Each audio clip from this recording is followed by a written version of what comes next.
أشهد أن محمد رسول الله۔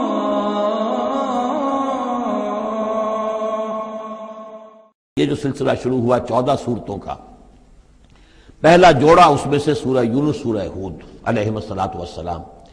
البتہ جو تیسرا اس کے اندر سب گروپ، میں نے کہا تھا تین کے سب گروپ ہیں، یہ تیسری سورت جو ہے سورہ یوسف، یہ بالکل پورے قرآن میں منفرد ہے اپنے مزاج کی۔ اس کے ساتھ جزوی سی مشابہت آئے گی ایک سورت کی، میں بعد میں عرض کروں گا۔ اس وقت یہ ہے کہ اس کو نوٹ کیجئے کہ اب تک ہم نے پڑھا ہے جو در حقیقت انباء الرسل کا مضمون ہے، جو ضائع شد و مت کے ساتھ آیا ہے۔ حضرت ابراہیم کا تھوڑا سا ذکر سورہ انعام میں ہم نے پڑھ لیا، کچھ تھوڑا سا ذکر جو ہے وہ سورہ ہود کے اندر آ گیا ہے، لیکن یہ ہے کہ اصل جو آیا ہے انباء الرسل، ایام اللہ فذکرہم بایام اللہ۔ یہ قصص النبیین کے اعتبار سے یہ منفرد صورت ہے، پوری صورت ایک نبی کے حالات پر مشتمل۔ قرآن مجید میں اس کی کوئی اور مثال نہیں۔ پھر یہ کہ اس میں وہ رنگ ہے ہی نہیں کہ حضرت یوسف علیہ السلام نے یہ دعویٰ کیا ہو کہ میں رسول ہوں، مجھے مانو، میری اطاعت کرو، اور وہاں کی جو قوم تھی اور بادشاہ جو تھا اس سے کوئی تعاون نہ کیا ہو، کچھ نہیں، وہ انداز ہی نہیں مانو گے تو عذاب آئے گا، کچھ نہیں۔ تو نبی میں اور رسول میں جو فرق ہوتا ہے وہ بھی آپ کنٹراسٹ اچھی طرح سمجھ لیجئے۔ حضرت یوسف نبی تھے، رسول نہیں تھے۔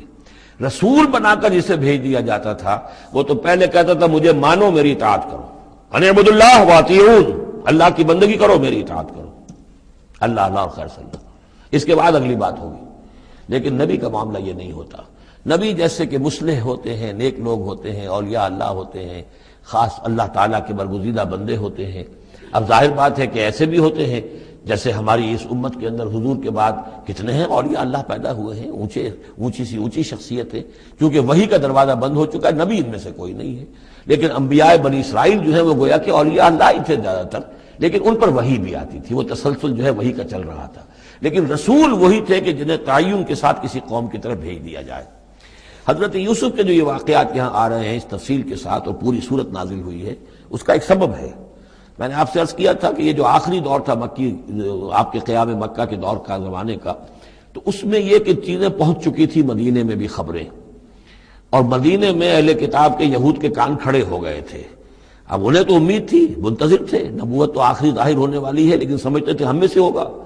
یہاں بات بالکل جو ہے وہ تلپٹ ہو رہی ہے، لہذا وہ اب کچھ نہ کچھ شوشے چھوڑتے رہتے تھے اور انہیں کہتے تھے اپنے پیغامات کے ذریعے سے کہ اچھا تمہارے ہاں سنا کسی نے نبوت کا دعویٰ کیا ہے، اچھا تو اس سے یہ سوال پوچھو کہ یہ ابراہیم تو آباد تھے فلسطین میں، یہ جو یہودی بنی اسرائیل ہے یہ مصر میں کیسے پہنچ گئے، جو وہاں سے پھر حضرت موسیٰ ان کو نکال کر لے کر آئے، لیکن کیسے پہنچے، پہنچنے کا سبب کیا تھا، کیا ماجرا تھا؟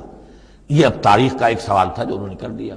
اس کے جواب میں اللہ تعالیٰ نے یہ صورت نازل فرما دی، اور اس قدر خوبصورت انداز میں نازل کی ہے۔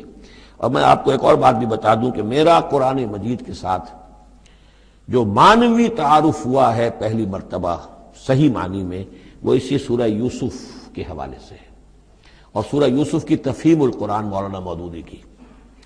1947 میں میں میٹرک کا امتحان دے چکا تھا، ہمارا رزلٹ بھی آ چکا تھا، لیکن یہ کہ اس کے بعد وہ فسادات کیا قتل عام شروع ہوا مسلمانوں کا مشرقی پنجاب میں۔ میں حصار میں تھا، تو حصار اس شہر کا نام تھا، لیکن ہم اس میں محصور بھی ہو گئے۔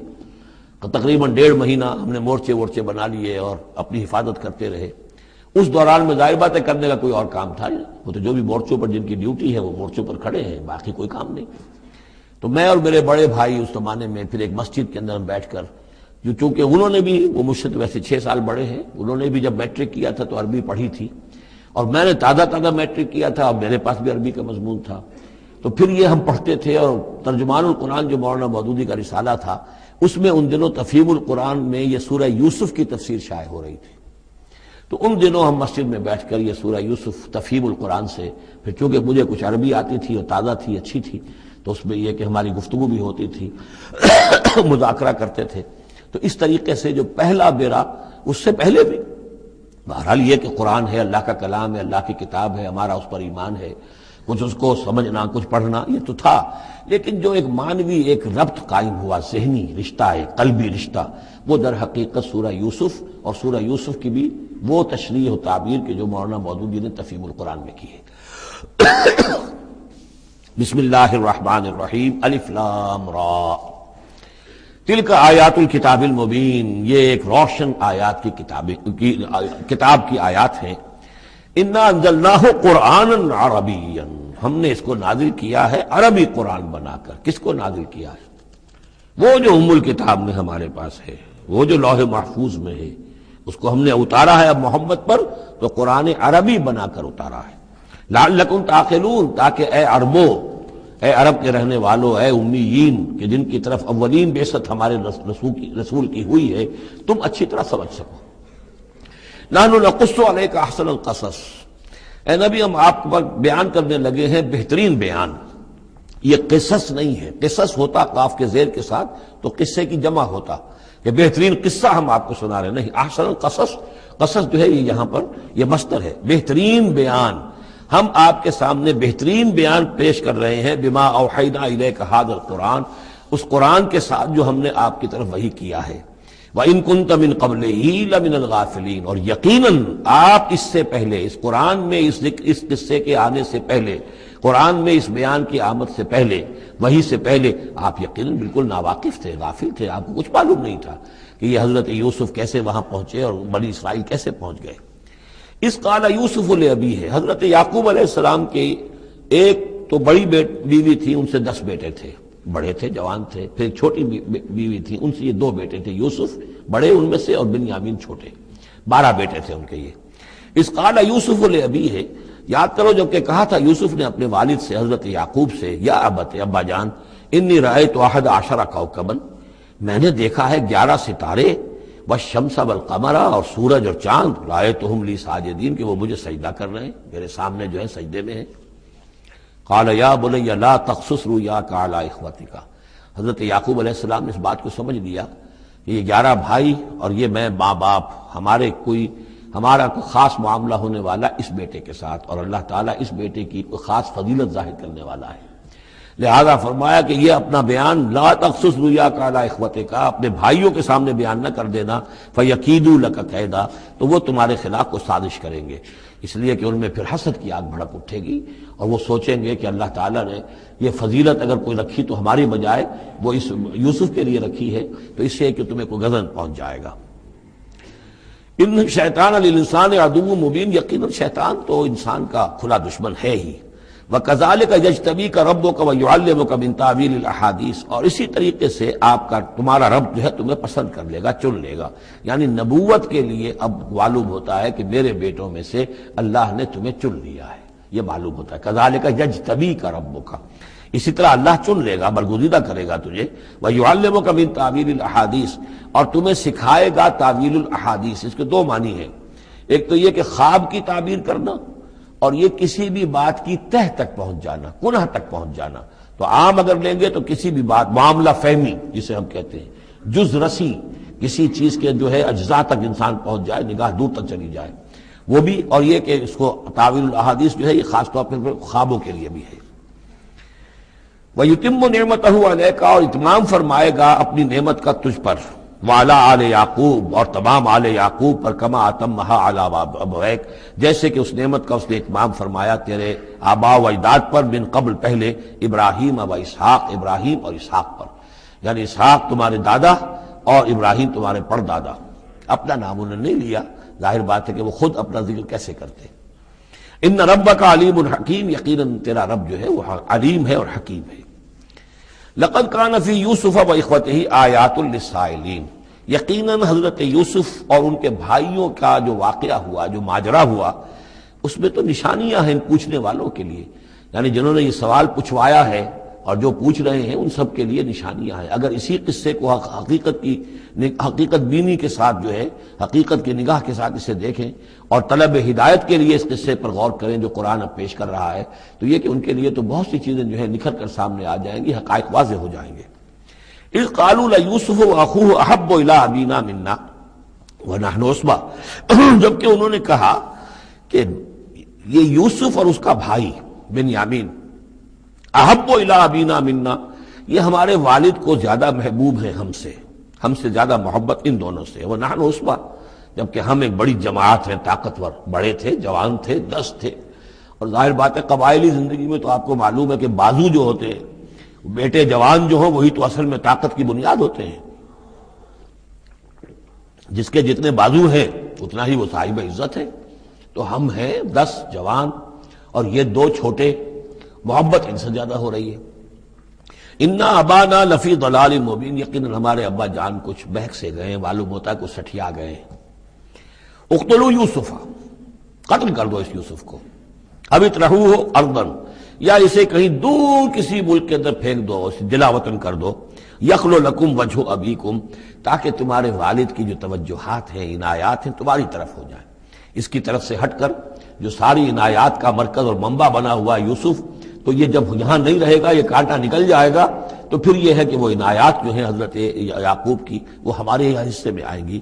وَتَكُونُوا مِن بَعْدِهِ قَوْمًا صَالِحِينَ، یہ کڑوا گھونٹ تو کر گزرو پھر بعد میں نیک بن جانا. یعنی دل میں ملامت بھی ہے، ضمیر کہہ رہا کیا کرنے لگے ہو، کیا سوچ رہے ہو، ایک اپنے بھائی کو قتل کرنا چاہتے ہو. لیکن یہ کہ پھر یہ کہ انسان جو ہے اپنے آپ کو جب کوئی نفس سے، جیسے کہ ہم سورہ مائدہ میں پڑھا ہے فَطَوَّعَتْ لَهُ نَفْسُهُ قَتْلَ أَخِيهِ، قابیل کے نفس نے اسے آمادہ کر ہی لیا اپنے بھائی کے قتل کرنے پر. تو اب ان لوگوں کا بھی جو ہے ضمیر ملامت جب کر رہا تھا تو ان کا ٹھیک ہے بھائی یہ تو کر گزرے ہیں اب، لیکن اس کے بعد نیک ہو جائیں گے، توبہ کر لیں گے، پھر کفارہ بھی ادا کر دیں گے، پھر جس طرح بھی ہوگا تلافی بھی کر دیں گے اپنے اس جرم کی. قال قائل منهم لا تقتلوا یوسف، کہا ان میں سے ایک کہنے والے نے نہیں قتل نہ کرو یوسف کو. یہ یہودا تھے جو سب سے بڑے بیٹے تھے، اور یہی سے لفظ یہودی بنا ہے. سب سے بڑے بیٹے حضرت یعقوب کے یہودا، اور یہ شریف النفس تھے ان میں.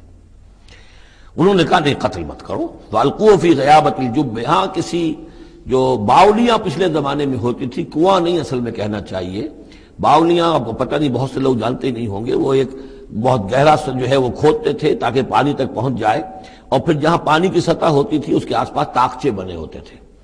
تو ان طاقچوں میں سے غیابت الجب، ان میں سے کسی میں اس کو ڈال داؤ تاکہ پھر کوئی رسی نیچے پھینکے گا اور کوئی قافلہ آئے گا، اس کا کوئی پانی لینے والا آئے گا، یہ اس رسی کو پکڑ کر اوپر چلا جائے گا، وہ قافلہ اپنے ساتھ لے جائے گا جہاں جا رہا ہوگا، تو ہماری جان چھوٹے گی، تو ہم قتل کے مجرم نہیں ہوں گے. وَأَلْقُوهُ فِي غِيَابَةِ الْجُبِّ يَلْتَقِطْهُ بَعْضُ السَّيَّارَةِ، لے جائے گا اس کو، کوئی اٹھا لے جائے گا، کوئی قافلہ. ان کنتم فاعلین، اگر تم کرنے ہی والے ہو، یعنی اگر تم تل گئے ہو. اب ظاہر بات ہے کہ باقی 9 بھائی اگر تلے ہوئے تھے تو بڑے بھائی کی کچھ بس نہیں گئی. اس نے کہا اچھا کم سے کم یہ کرو، قتل تو نہ کرو، اس کو کسی کنویں کی کسی باولی کے طاقچے کے اندر رکھاؤ. قالوا یا ابانا ما لک لا تمنا علی یوسف وانا لہ لناصحون، اب انہوں نے کہا کہ ابا جان کیا وجہ ہے کہ آپ ہم پر بھروسہ نہیں کرتے یوسف کے معاملے میں، کبھی ہم پر اعتماد نہیں کرتے، ہمارے پاس اکیلا نہیں چھوڑتے، اسے کیا مسئلہ ہے؟ وَإِنَّا لَهُ لَنَاصِحُونَ، ہم تو اس کے بڑے خیرخواہ ہیں. أَرْسِلْهُ مَعَنَا غَدًا، کل ذرا ہمارے ساتھ بھیجیے، ہم جا رہے ہیں شکار کے لیے جا رہے ہیں، تو غدن بھیج دیجیے. یرتع یلعب، وہ بھی چرے چگے گا، کھائے پیے گا، درختوں کے اوپر چڑھے گا، کھیلے گا، کودے گا، اور کوئی پھل ول کھائے گا. یرتع جیسے چڑھنا چگنا، ویلعب اور کھیلے گا. وَإِنَّا لَهُ لَحَافِظُونَ، ہم اس کی حفاظت کرنے والے ہیں. قَالَ إِنِّي لَيَحْزُنُنِي، حضرت یعقوب نے فرمایا مجھے اس کا بڑا اندیشہ ہے، تشویش ہے، ان تذهبوا به، کہ تم اسے لے جاؤ. وَأَخَافُ أَن يَأْكُلَهُ الذِّئْبُ، اور مجھے اندیشہ یہ ہے کہ کہیں اس سے بھیڑیا نہ کھا جائے. وَأَنتُمْ عَنْهُ غَافِلُونَ، اور تم اس سے غافل ہو، کہیں تم تو اپنے دندوں میں لگ جاؤ، منہمک ہو جاؤ، وہ کہیں اکیلا رہ جائے، کوئی بھیڑیا آ کر اسے کھا جائے. قَالُوا لَئِن أَكَلَهُ الذِّئْبُ وَنَحْنُ عُصْبَةٌ إِنَّا إِذًا لَخَاسِرُونَ. ابا جان کیا بات کر رہے ہیں، اگر انہیں اسے بھیڑیا کھا جائے جبکہ ہم ایک جوان گروہ ہیں، ہم 10 آدمی ہیں، ہماری پوری ٹیم ہے، جماعت ہے، تو پھر تو ہم تو بڑے نکمے لوگ ہوئے، بڑے خسارے والے لوگ ہوئے. فلما ذهبوا به واجمعوا، اور جب پھر وہ اس کو لے گئے اور پھر اب وہ متفق ہو گئے. اجمعوا کے بعد علا کا صلہ جو ہے یہاں پر محذوف ہے. علا ان يجعلوه في غيابة الجب، انہوں نے اپنی یہ بات اب پوری جمع کر لی، اپنا پوری رائے ایک کر کے، ایک آ کر کے، اور وہ یہ کہ اب اسے غیابت الجب کے اندر رکھنے چلے. وَأَوْحَيْنَا إِلَيْهِ، ہم نے اس وقت وحی کی یوسف کو. لَتُنَبِّئَنَّهُمْ، اب اس کو ہم الہام کہیں گے، ابھی ظاہر بات ہے کہ وہ نبوت کی عمر نہیں ہے. وَأَوْحَيْنَا إِلَيْهِ لَتُنَبِّئَنَّهُمْ بِأَمْرِهِمْ هَٰذَا، تم یہ بات ان کو جتلاؤ گے، ایک دن آئے گا کہ تم جتلا دو گے اپنے بھائیوں کے تم نے میرے ساتھ کیا تھا. اب اس میں جو بلاغت ہے اس کی کیا معنی ہے؟ تم ہلاک نہیں ہوگے، تمہارا بال بیکا نہیں ہوگا، تمہاری ہم حفاظت کریں گے، ایک وقت آئے گا کہ یہ تمہارے پاس آئیں گے اور پھر تم انہیں جتلاؤ گے۔ تو گویا کہ پوری داستان جو ہے ایک ان کی حوصلہ افزائی کے لیے وہ سارا ایک لفظ کے اندر ہے لَتُنَبِّئَنَّهُم بِأَمْرِهِمْ هَٰذَا وَهُمْ لَا يَشْعُرُونَ، اور اس وقت انہیں اندازہ بھی نہیں ہوگا کہ کون ان سے بات کر رہا ہے۔ وَجَاءُوا أَبَاهُمْ عِشَاءً يَبْكُونَ، شام کو وہ آ گئے روتے ہوئے اپنے ابا جان کے پاس، حضرت یعقوب کے پاس۔ قَالُوا يَا أَبَانَا إِنَّا ذَهَبْنَا نَسْتَبِقُ، انہوں نے کہا ابا جان ہم گئے تھے ذرا دوڑ لگا رہے تھے، مقابلہ کر رہے تھے دوڑنے کا۔ وَتَرَكْنَا يُوسُفَ عِندَ مَتَاعِنَا، اور ہمارا جو سامان و امان تھا، کوئی کپڑے وپڑے ہم نے رکھے تھے اضافی اتار کر دوڑنا جو تھا، تو وہاں ہم نے یوسف کو چھوڑ دیا تھا۔ فَأَكَلَهُ الذِّئْبُ، تو اسے کھا لیا ایک بھیڑیے نے۔ وَمَا أَنْتَ بِمُؤْمِنٍ لَنَا، اور آپ ہماری بات مانیں گے تو نہیں۔ وَلَوْ كُنَّا صَادِقِينَ، خواہ ہم کتنے ہی سچے ہوں، آپ نے ماننی تو نہیں ہے بات، لیکن ہم کیا کریں، ہوا یہ ہے۔ وَجَاءُوا عَلَىٰ قَمِيصِهِ بِدَمٍ كَذِيبٍ، اور کوئی جھوٹ موٹ کا خون اس کی قمیص کے اوپر لگا کے لے آئے۔ قَالَ بَلْ سَوَّلَتْ لَكُمْ أَنفُسُكُمْ أَمْرًا، حضرت یعقوب نے فرمایا نہیں، بات کچھ اور ہے، تمہارے جیوں نے، تمہارے نفسوں نے تمہارے لیے ایک بڑی بات کو ہلکا کر دیا ہے۔ تم نے کوئی بہت بڑا غلط اقدام کیا ہے اور تمہارے نفسوں نے اس کے لیے تمہیں آمادہ کر دیا ہے۔ فصبر جمیل، لیکن ظاہر بات ہے کہ اب 10 بیٹے ہیں، حضرت یعقوب اکیلے ہیں، بوڑھے ہیں۔ فصبر جمیل، میں اب کیا کر سکتا ہوں سوائے اس کے کہ صبر کروں خوبصورتی کے ساتھ، اور دیکھوں اللہ تعالیٰ اس میں سے کیا برآمد کرتا ہے۔ واللہ المستعان علی ما تصفون، اور جو کچھ تم بیان کر رہے ہیں اس پر تو ظاہر بات ہے کہ اب میں اللہ ہی سے مدد مانگ سکتا ہوں۔ وجاءت سیارۃ، اب کچھ عرصے کے بعد وہاں ایک وہ قافلہ آ گیا۔ جاءت سیارۃ فارسلوا واردہم، انہوں نے بھیجا اپنے آگے چلنے والے کو۔ یہ پرانے زمانے میں ہوتا تھا قافلہ، اس سے آگے آگے جو ہے جس کو عورت کہتے ہیں وارد، وہ جا کر جو ہے وہاں پر دیکھتا تھا کہاں کنواں ہے، پانی کہاں ہے، کہاں اگلا پڑاؤ ہوگا۔ فارسلوا واردہم، اپنے پانی بھرنے والے کو بھیجا۔ فادلا دلوا، اس نے اپنا ڈول جو ہے وہ نیچے اتارا۔ قال یا بشرا، اب اس کو پکڑ لیا حضرت یوسف نے، اس نے کھینچا، وہ سمجھ رہا تھا پانی کھینچ رہا ہوں، وہ حضرت یوسف آ گئے۔ یا بشرا ھذا غلام، انہوں نے وہیں سے شور بچایا، آواز دی کہ بشارت ہو، یہ تو ہمیں غلام مل گیا، لڑکا مل گیا۔ وَأَسَرُّوهُ بِضَاعَةً، اور انہوں نے چھپا لیا اسے ایک پونجی سمجھ کر کہ یہ تو اچھی دولت ملی ہے، اسے بیچیں گے، بیچ کے پیسے کھڑے کریں گے، چھپا لیا۔ واللہ علیم بما یعملون، اور اللہ تعالیٰ خوب جانتا تھا جو وہ کر رہے ہیں۔ وَشَرَوْهُ بِثَمَنٍ بَخْسٍ دَرَاهِمَ مَعْدُودَةٍ، اور مصر پہنچ کر انہوں نے بیچ دیا اس کو بڑی تھوڑی سی قیمت پر۔ دراہم معدودہ، گنتی کی چونیاں، درہم جو ہے ان کے ہاں دینار کا چوتھا حصہ ہوتا تھا، تو دراہم معدودہ جو ہے چند چونیوں کے عوض وہ فروخت کر دیا۔ وَكَانُوا فِيهِ مِنَ الزَّاهِدِينَ، اور اس کے معاملے میں تو وہ بہت ہی قانع تھے، یعنی چونکہ اگر تو کسی کی انویسٹمنٹ ہوئی ہو، 1000-2000 کا خریدا ہو، تب تو آدمی اس کی قیمت اپنے انویسٹمنٹ بھی نکالے اس میں سے اور پھر منافع بھی لینا چاہے، یہ تو مفت کا مال تھا۔ دوسرے یہ اندیشہ ہر وقت دھڑکا لگا ہوا تھا کہ کہیں جو ہے اس کے وارث نہ آ جائیں، تو جلد از جلد بیچ کر جو بھی ملے پیسے کھڑے کرو۔ وقال الذي اشتراه من مصر، اور جس شخص نے خریدا انہیں مصر سے، مصر میں یہ تو عزیز مصر تھا، یعنی کوئی بہت بڑا افسر، بادشاہ نہیں، لیکن یہ کہ وہاں کی جو بھی ہائرارکی تھی اس کے اندر کوئی بہت اہم مقام پر۔ وقال الذي اشتراه من مصر، اور جس شخص نے خریدا انہیں مصر میں، لامرأته، اپنی بیوی سے کہا اکرمی مثواہ، اس کو ذرا اچھے طریقے پر رکھو، عسیٰ ان ینفعنا، ہو سکتا ہے یہ ہمارے لیے نفع بخش ہو، یہ بھی ہو سکتا ہے کہ ہم اسے پھر بیچ دیں تو ہمیں دولت زیادہ مل جائے، اور نتخذہ ولدا، معلوم ہوتا ہے شاید اولاد نہیں تھی، ہم اسے اپنا بیٹا ہی بنا لیں گے۔ وَكَذَلِكَ مَكَّنَّا لِيُوسُفَ فِي الْأَرْضِ، اس طرح ہم نے زمین میں یوسف کے لیے تمکن، ٹھہراؤ کی جگہ پیدا کر دی۔ اب یہ کہ پہنچ گئے ہیں جو اس وقت کی جو متمدن ترین مملکت ہے، مصر کی مملکت ہے، اس کا ایک نظام ہے، اس میں بادشاہت ہے، اس کا پورا جو ہے اس کا آبپاشی کا نظام ہے، اس میں تمدن کے ایک گہوارے میں پہنچا دیا، اور وہاں پر بھی کسی جھونپڑے میں نہیں، کسی بہت بڑے افسر، بہت بڑے صاحب حیثیت انسان کے گھر میں پہنچا دیا۔ وَكَذَلِكَ مَكَّنَّا لِيُوسُفَ فِي الْأَرْضِ وَلِنُعَلِّمَهُ مِن تَأْوِيلِ الْأَحَادِيثِ، اور تاکہ ہم اسے سکھائیں باتوں کی تہ تک پہنچنا، یعنی ظاہر بات ہے کہ اگر وہ کوئی بہت بڑا عہدے دار تھا، بہت بڑا افسر تھا، تو وہاں پر لوگ آتے رہتے ہوں گے، گفتگویں ہوتی ہوں گی، امور مملکت پر بحثیں ہوتی ہوں گی۔ اب یہ وہاں پر ایک خادم کی حیثیت سے ہیں، وہ باتیں ساری سن رہے ہیں، تو گویا کہ اس میں ان کے لیے تربیت کا سامان اللہ نے کر دیا کہ کہاں کسی اگر دیہاتی میں رہتے یا کہیں صحرا میں رہتے، کہاں یہ تمدن کے ایک گڑھ میں اور ایک ایسی جگہ پر جہاں پر بیٹھ کر سارے مشورے ہوتے ہوں، گفتگویں ہوتی ہوں اور دوسرے ملکوں کی خبریں آتی ہوں، اس سے ان کے علم کے اندر معلومات میں بھی اضافہ ہوا، اور یہ کہ حالات و واقعات کا تجزیہ کرنا، اس سے استنتاج کرنا، نتیجہ نکالنا، اللہ نے یہ چیز انہیں سکھا دی۔ واللہ غالب علی امرہ، اللہ تعالیٰ تو اپنے معاملے پر، اپنے حکم پر، اپنے فیصلے پر غالب ہے، ولکن اکثر الناس لا یعلمون، لیکن اکثر لوگ جانتے نہیں۔ ولما بلغ اشدہ آتیناہ حکما وعلما، جب وہ اپنی پوری پختگی کو پہنچ گئے تو ہم نے انہیں حکم اور علم دونوں دیے، اس سے مراد نبوت ہے، حکمت بھی دی، علم بھی دیا۔ وَكَذَلِكَ نَجْزِي الْمُحْسِنِينَ، اسی طریقے سے ہم محسنین کو بدلہ دیتے ہیں، اچھا بدلہ دیتے ہیں۔ وَرَاوَدَتْهُ الَّتِي هُوَ فِي بَيْتِهَا، اور پھسلانے کی کوشش کی اس عورت نے جس کے گھر میں وہ تھے، وہی عزیز مصر کی بیوی، وہ ان پر فریفتہ ہو گئی۔ فی بیتہا عن نفسہ، ان کے جی سے پھسلانے کی کوشش کی، انہیں گناہ پر آمادہ کرنا چاہا، یہاں تک کہ وغلقت الابواب، ایک موقع پر اس نے دروازے بند کر دیے، وقالت حیت لک، اور بولی کہ جلدی کرو۔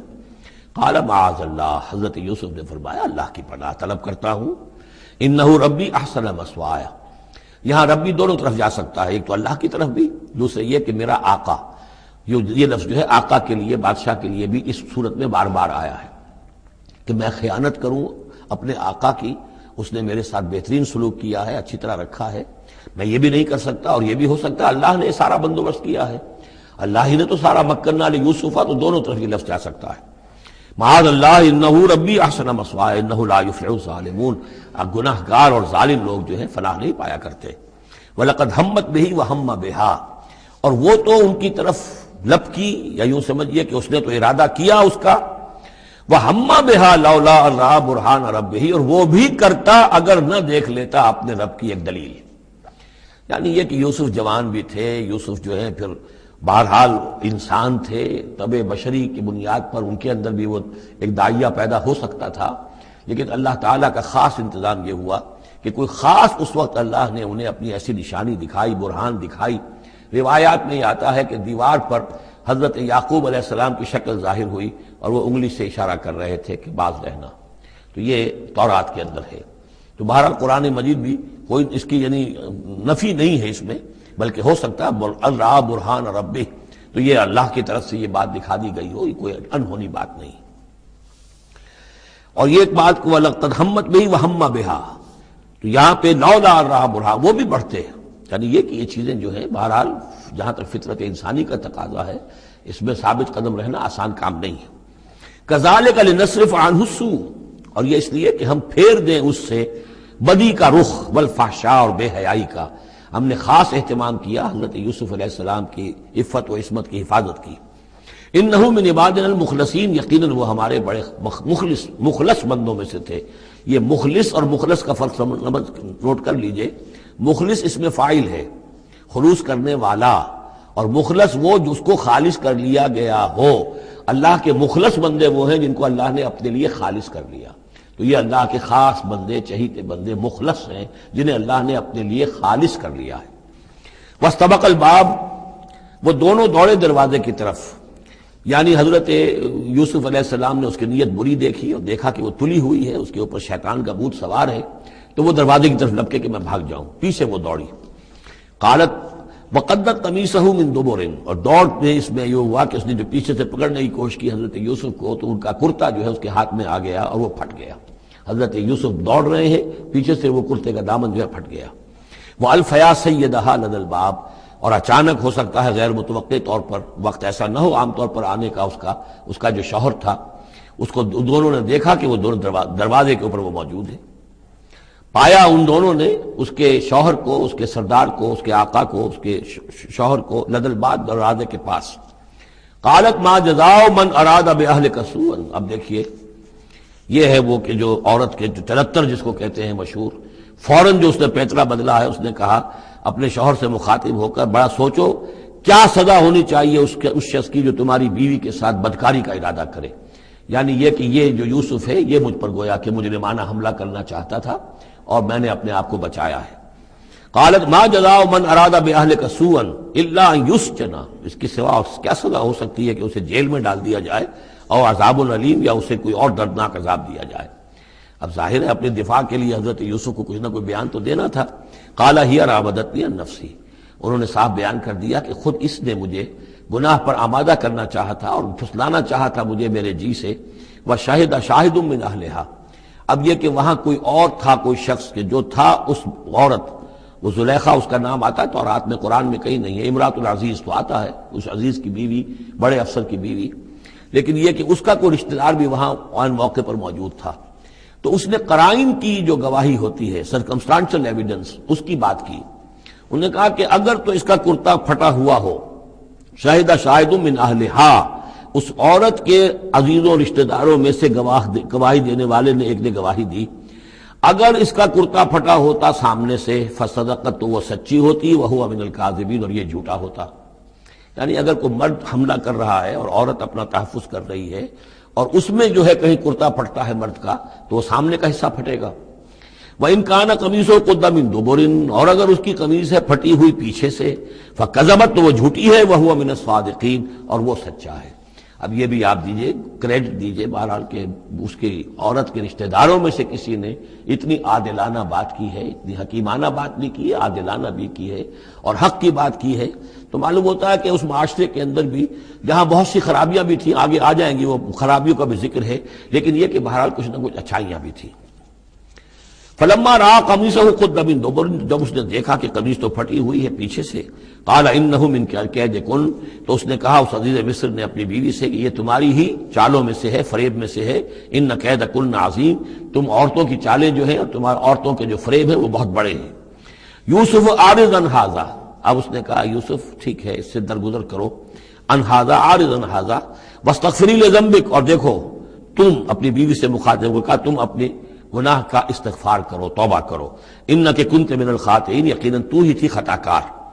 وقالت نسوۃ فی المدینہ، اور کہا عورتوں نے شہر کے اندر، امرأۃ العزیز ہے، یہ ہے وہ عزیز کی بیوی، تراود فتاح عن نفسہ، وہ اپنے غلام کو پھسلا رہی ہے اور اس کو چاہتی ہے اسے گناہ پر آمادہ کرنا، قد شغفہا حبا، وہ اس کی محبت میں گرفتار ہو گئی ہے۔ انا لنراہا فی ضلال مبین، ہم دیکھتے ہیں وہ تو بڑی بھٹک گئی ہے اپنے غلام کے ساتھ یہ معاملہ، اور یہ تو بہت ہی گھٹیا بات ہے۔ فلما سمعت بمکرہن، جب اس نے امرأۃ العزیز نے سنی یہ باتیں میرے خلاف، اب یہ چرچے ہو رہے ہیں، تو اس نے چاہا کہ ان سب کا جو چونکہ اوپر کی سوسائٹی تھے وہ سارے کے سارے جو ہیں سوراخ تو سبھی کے ہاں تھے، گندگیاں ہر ایک کے ہاں تھی، لیکن یہ موقع مل گیا عورتوں کو کہنے کا، اسے معلوم تھا خود ان کے اپنے کردار کیسے کچھ ہیں، لیکن اس نے چاہا کہ اس کا بھانڈا جو ہے چوراہے کے اندر ان کے کردار کا بھی پھوڑ دیا جائے۔ ارسلت الیہن، تو ان سب کو بلوایا ایک دعوت میں، وآتت لہن متکئا، اور اہتمام کیا ایک مجلس کا، ایک ڈنر کا، اور اس میں یہ کہ سب جو متکئا جو سہارا لے کر بیٹھے ہوئے ہیں، وآتت کل واحدۃ منہن، اور ہر عورت کو اس نے ایک چھری اس کے سامنے رکھی، سکینن، ایک چھری، جب کوئی پھل وغیرہ ہوں گے اس کے ساتھ چھری بھی سب کو دی گئی ہے۔ وقالت اخرج علیہن، اور کہا کہ اے یوسف ذرا نکلو ان کے سامنے، برآمد ہو، ان کے سامنے آ جاؤ۔ فلما رأینہ، تو جب ان سب نے اس کو دیکھا، اکبرنہ، تو ششدر رہ گئیں، وقطعن ایدیہن، اور ان سب نے اپنے ہاتھ کاٹ لیے۔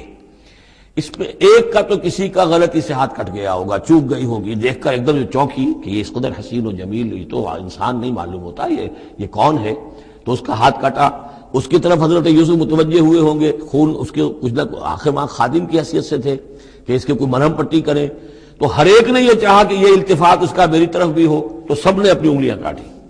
قطعنا، اب یہاں پر یہ غلطی سے بات نہیں ہو سکتی، اس لیے کہ یہ قطع یقطع تقطیعا باب تفعیل ہے، اس تفعیل کے اندر تو اہتمام اور پوری طریقے سے کوئی ارادہ کر کے کسی کام کو کیا جاتا ہے۔ اپنے ہاتھ کاٹ لیے۔ وقلنا حاشا للہ ما ھذا بشرا، ان کہا کہ حاشا للہ، یہ شخص یہ تو آدمی نہیں ہے، ان ھذا الا ملک کریم، یہ تو معلوم ہوتا ہے کہ کوئی بہت ہی بزرگ فرشتہ ہے۔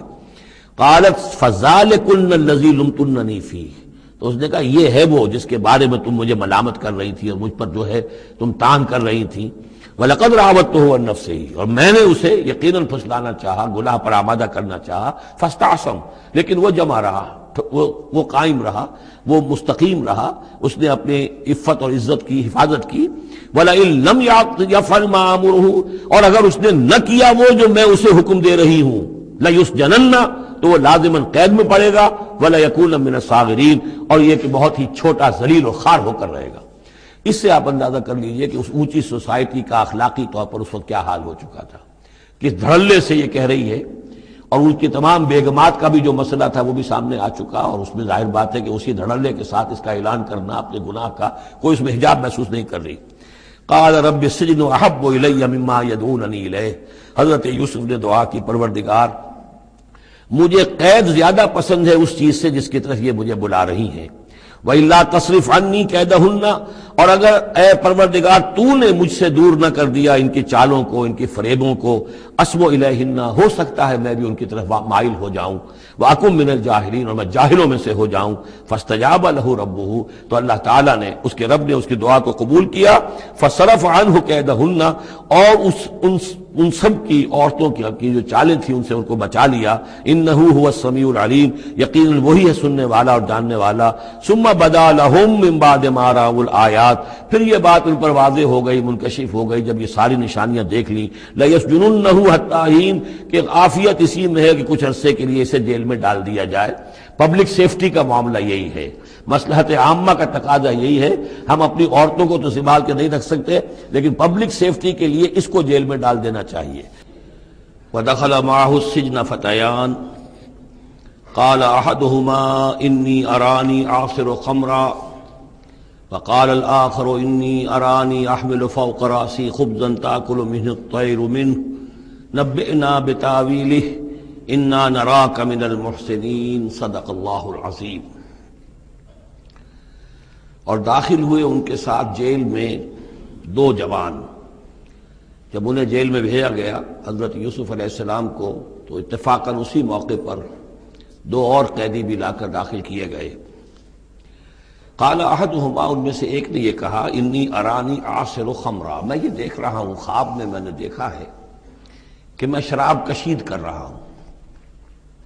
وقال الآخر، اور دوسرے نے کہا، انی ارانی احمل فوق راسی خبزا، میں دیکھتا ہوں اپنے آپ کو کہ میں اپنے سر پر وہ روٹیاں اٹھائے ہوئے ہوں. تاکل الطیر منہ، اور اس روٹیوں میں پرندے جو ہے کھا رہے ہیں، چونچے مار رہے ہیں. نبئنا بتاویلہ، ہمیں ذرا ان خوابوں کی تعویل بتائیے. انا نراک من المحسنین، ہم دیکھتے ہیں کہ آپ عام قیدیوں کی طرح نہیں ہیں. آپ کا کردار، آپ کی شخصیت، آپ کی سیرت، آپ کی وجاہت یہ بالکل مختلف ہے. ہم دیکھتے ہیں کہ آپ تو بہت اچھے آدمی ہیں، بہت بزرگ آدمی ہے. تو ہمیں امید ہے کہ آپ ہمارے خوابوں کی تعویل بتا سکیں گے. قال لا یاتیکما طعام ترزقانہ الا نبأتکما بتاویلہ، حضرت یوسف نے فرمایا کہ جو کھانا آتا ہے تمہارے لیے، وہ راشن کا وقت معین ہوگا جو قیدیوں کو تقسیم کیا جاتا ہے، تو نہیں آئے گا تم تک کھانا جو دیا جاتا ہے تمہیں، مگر یہ کہ میں بتا دوں گا تمہیں اس کی تعویل. یعنی فوراً جواب نہیں دیا، کچھ ان سے ٹائم لیا، کچھ وقت لیا انہوں نے کہ اس میں اپنی تبلیغ کر سکیں، اپنی بات اس کو بتا سکیں کہ جب یہ اب میری طرف متوجہ ہوئے ہیں. اور یہ داعی حق کا یہ کام ہوتا ہے کہ وہ ہر وقت اس فکر میں رہے کہ کسی بھی اعتبار سے کوئی موقع ہو کہ کوئی خیر کی بات کسی سے کہنے کے لیے صحیح جو ہے تقریب پیدا ہو جائے تو اس موقع سے فائدہ اٹھایا جائے. الا نبأتکما بتاویلہ قبل ان یاتیکما، اس سے پہلے کہ تمہارا وہ راشن آئے. ذالکما مما علمنی ربی، اور دیکھو یہ وہ چیز ہے جو میرے رب نے مجھے سکھائی ہے. میں کوئی دعوے دار نہیں ہوں اپنے کسی ذاتی کمال کا. اب اس میں خود بخود اس جملے میں بھی اللہ تعالیٰ کی طرف ایک توجہ اور اللہ کی طرف ایک نسبت موجود ہے. انی ترکت ملت قوم لا یؤمنون باللہ وہم بالآخرۃ ہم کافرون، دیکھو میں نے ترک کر دیا ہے اس قوم کا راستہ کہ جو نہ اللہ کو مانتے ہیں اور نہ ہی آخرت پر ان کا یقین ہے، بلکہ آخرت کے وہ کافر ہیں، منکر ہیں، نہیں مانتے آخرت کو. واتبعت ملت آبائی، اور میں نے پیروی کی ہے، اختیار کر لی ہے ملت اپنے آبا کی، ابراہیم و اسحاق و یعقوب، یعنی ابراہیم اور اسحاق اور یعقوب کی. یہاں اس سے مراد کیا ہے؟ دیکھیے کہ ایک شخص جو ہے بچپن میں ہی اگر پیدا ہوا ہے مسلمانوں میں، تو ایک تو ہے موروثی عقائد کے جو اسے ملے ہیں، اور ظاہر بات ہے کہ وہ اللہ کا نام جانتا ہے، رسول کا نام جانتا ہے، کلمے اس کو پڑھا دیے گئے، نماز سکھا دی گئی. لیکن ایک ہوتا ہے جب انسان شعور کی عمر کو پہنچے تو خود اپنے غور و فکر سے اپنا جو فری ایک چوائس ہے اس کو ایکسرسائز کرتے ہوئے کسی شے کو قبول کرنا، کسی شے کو اختیار کرنا. تو گویا کہ حضرت یوسف علیہ السلام اس کا تذکرہ کر رہے ہیں کہ میں نے شعوری طور پر، کیونکہ اب جو زندگی گزر رہی ہے، جن لوگوں کے مابین گزر رہی ہے، وہ لوگ تو کافر ہیں، وہ لوگ تو کسی نبی سے وحی سے واقف ہی نہیں ہیں، مصر کے قوم ہے. لیکن یہ کہ میں نے ان کے طریقے کو چھوڑ دیا ہے شعوری طور پر فیصلہ کر کے. میں نے شعوری طور پر اختیار کیا ہے اپنے آباء و اجداد، صرف اس لیے نہیں کہ وہ میرے آباء و اجداد ہیں، بلکہ اس لیے کہ ان کا راستہ میرے نزدیک صحیح ہے، عقل سلیم کے نزدیک جو ہے وہی معقول ہے. واتبعت ملت آبائی ابراہیم و اسحاق و یعقوب ما کان لنا ان نشرک باللہ من شیء. دیکھو ہمارے لیے یہ روا نہیں ہے کہ ہم اللہ کے ساتھ کسی بھی شے کو شریک کریں. ذالک من فضل اللہ علینا، یہ اللہ کا بڑا فضل ہے ہم پر، وعلی الناس، اور سب لوگوں پر. اللہ نے تو انسانوں کو اشرف المخلوقات بنایا، اور یہ کہ انسان جو ہے اللہ کے سوا کچھ اور چیزوں کو کہ جنہیں اللہ نے انہی کی چاکری کے لیے پیدا کیا ہے اپنا معبود بنا لے. ولیکن اکثر الناس لا یشکرون، لیکن اکثر لوگ شکر نہیں کرتے، شکر گزار نہیں ہوتے. یا صاحب السجن، اے میرے جیل کے دونوں ساتھیوں، ارباب متفرقون خیر ام اللہ الواحد القہار. خود غور کرو، کیا یہ بہت سے جو ارباب ہم نے بنا رکھے ہیں یا تم نے بنا رکھے ہیں، بہت سے دیوی دیوتا متفرق جدا جدا ہیں، یہ بہتر ہے یا ایک الواحد اب اللہ الواحد القہار، یا اللہ جو اکیلا ہے اور پوری طریقے سے چھایا ہوا ہے.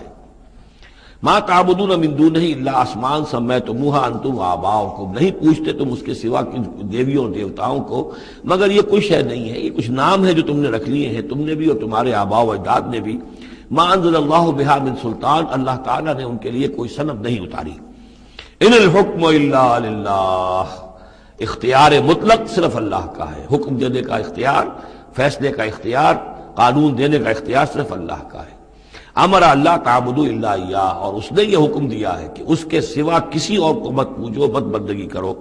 ذالک الدین القیم، یہی ہے دین سیدھا اور قائم اور دائم، ہمیشہ کا دین. ولیکن اکثر الناس لا یعلمون، لیکن اکثر لوگ علم نہیں رکھتے. یا صاحب السجن، اے میرے زنداں کے دو ساتھیوں، اما احدکما فیسقی ربہ خمرا، تم میں سے ایک جو ہے وہ تو اپنے آقا کو، یہاں رب کا لفظ آیا ہے بادشاہ کے لیے، اپنے آقا کو، بادشاہ کو شراب پلائے گا. یہ پہلے بھی ایک شخص تھا، ساقی تھا یہ بادشاہ کا، لیکن یہ کہ کوئی اس کے اوپر الزام لگا، اس الزام میں اس کو جیل بھیج دیا گیا، لیکن اس کے بعد یہ بری ہو گیا، ری انسٹیٹ ہو گیا اپنی پوزیشن پر، اور اس کی خبر دے دی حضرت یوسف علیہ السلام نے اس کے خواب کے حوالے سے کہ آصر و خمرہ، میں دیکھ رہا ہوں کہ میں شراب کشید کر رہا ہوں. تو آپ نے اس کی تعویل یہ کی کہ تمہارے خواب کا مطلب یہ ہے کہ تم رہائی پا جاؤ گے، اور پھر تم اپنے بادشاہ کے پاس جا کر، آقا کے پاس وہی خدمت جو ہے ساقی گری کی تم کرو گے. محمد آخر، اور جو دوسرا ہے فیسلب، اسے سولی دے دی جائے گی. فتاکل تطیر من راسہ، تو ظاہر بات ہے سولی جن کو چڑھا دیا جاتا تھا تو پرندے جو ہیں پھر ان کی جو وہ کھوپڑیاں ہیں اس میں آ کے چونچے مار کے، اور پھر جو دماغ کا گودا ہے اس کو وہ کھاتے تھے.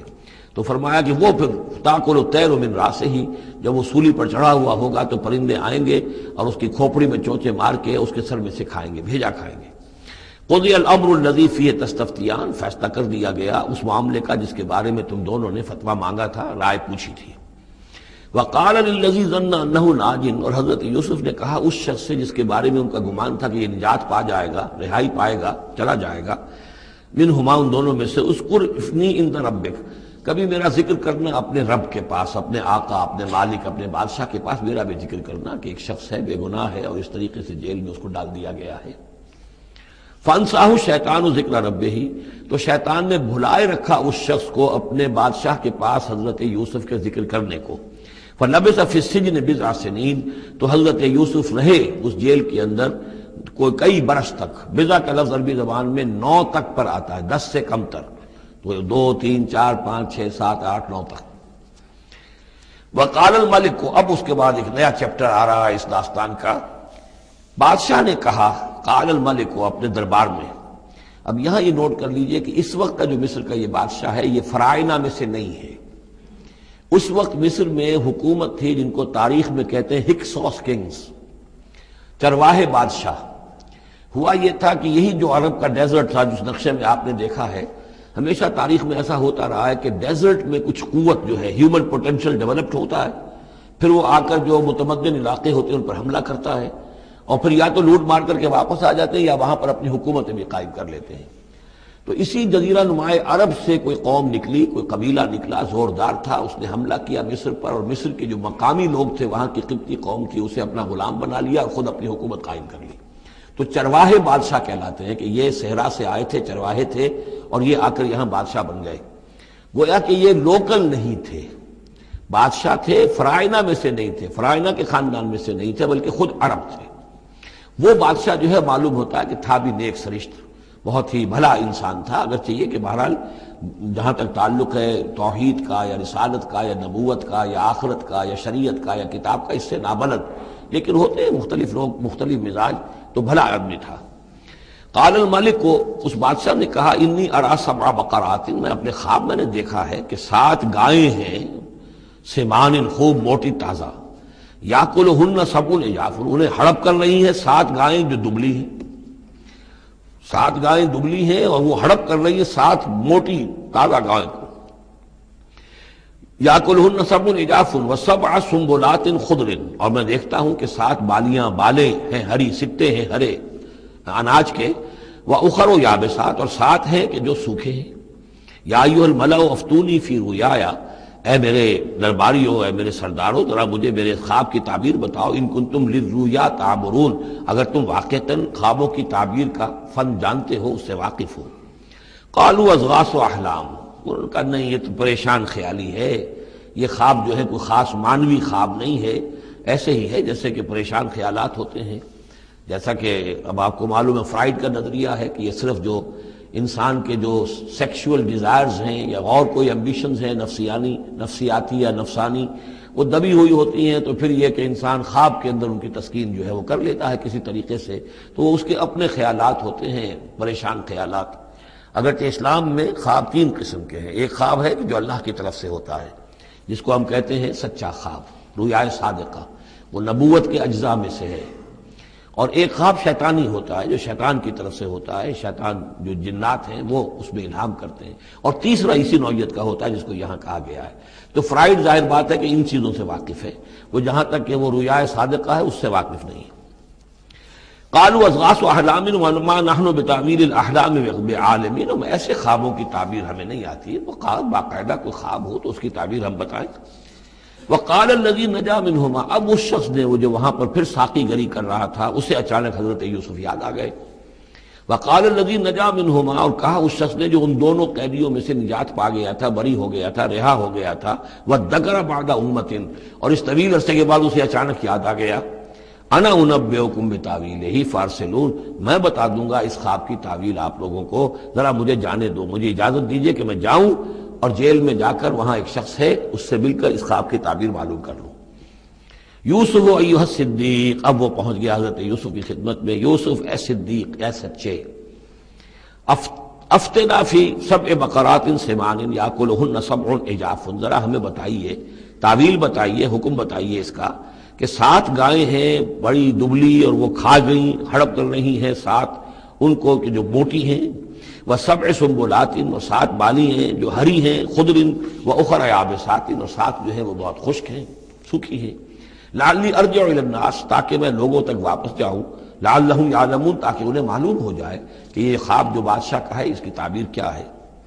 قال تزرعون 7 سنین دأبا، حضرت موسیٰ نے اس خواب کی تعبیر بتائی کہ تم 7 سال تک خوب زراعت کرو گے، ڈٹ کر، دب کر.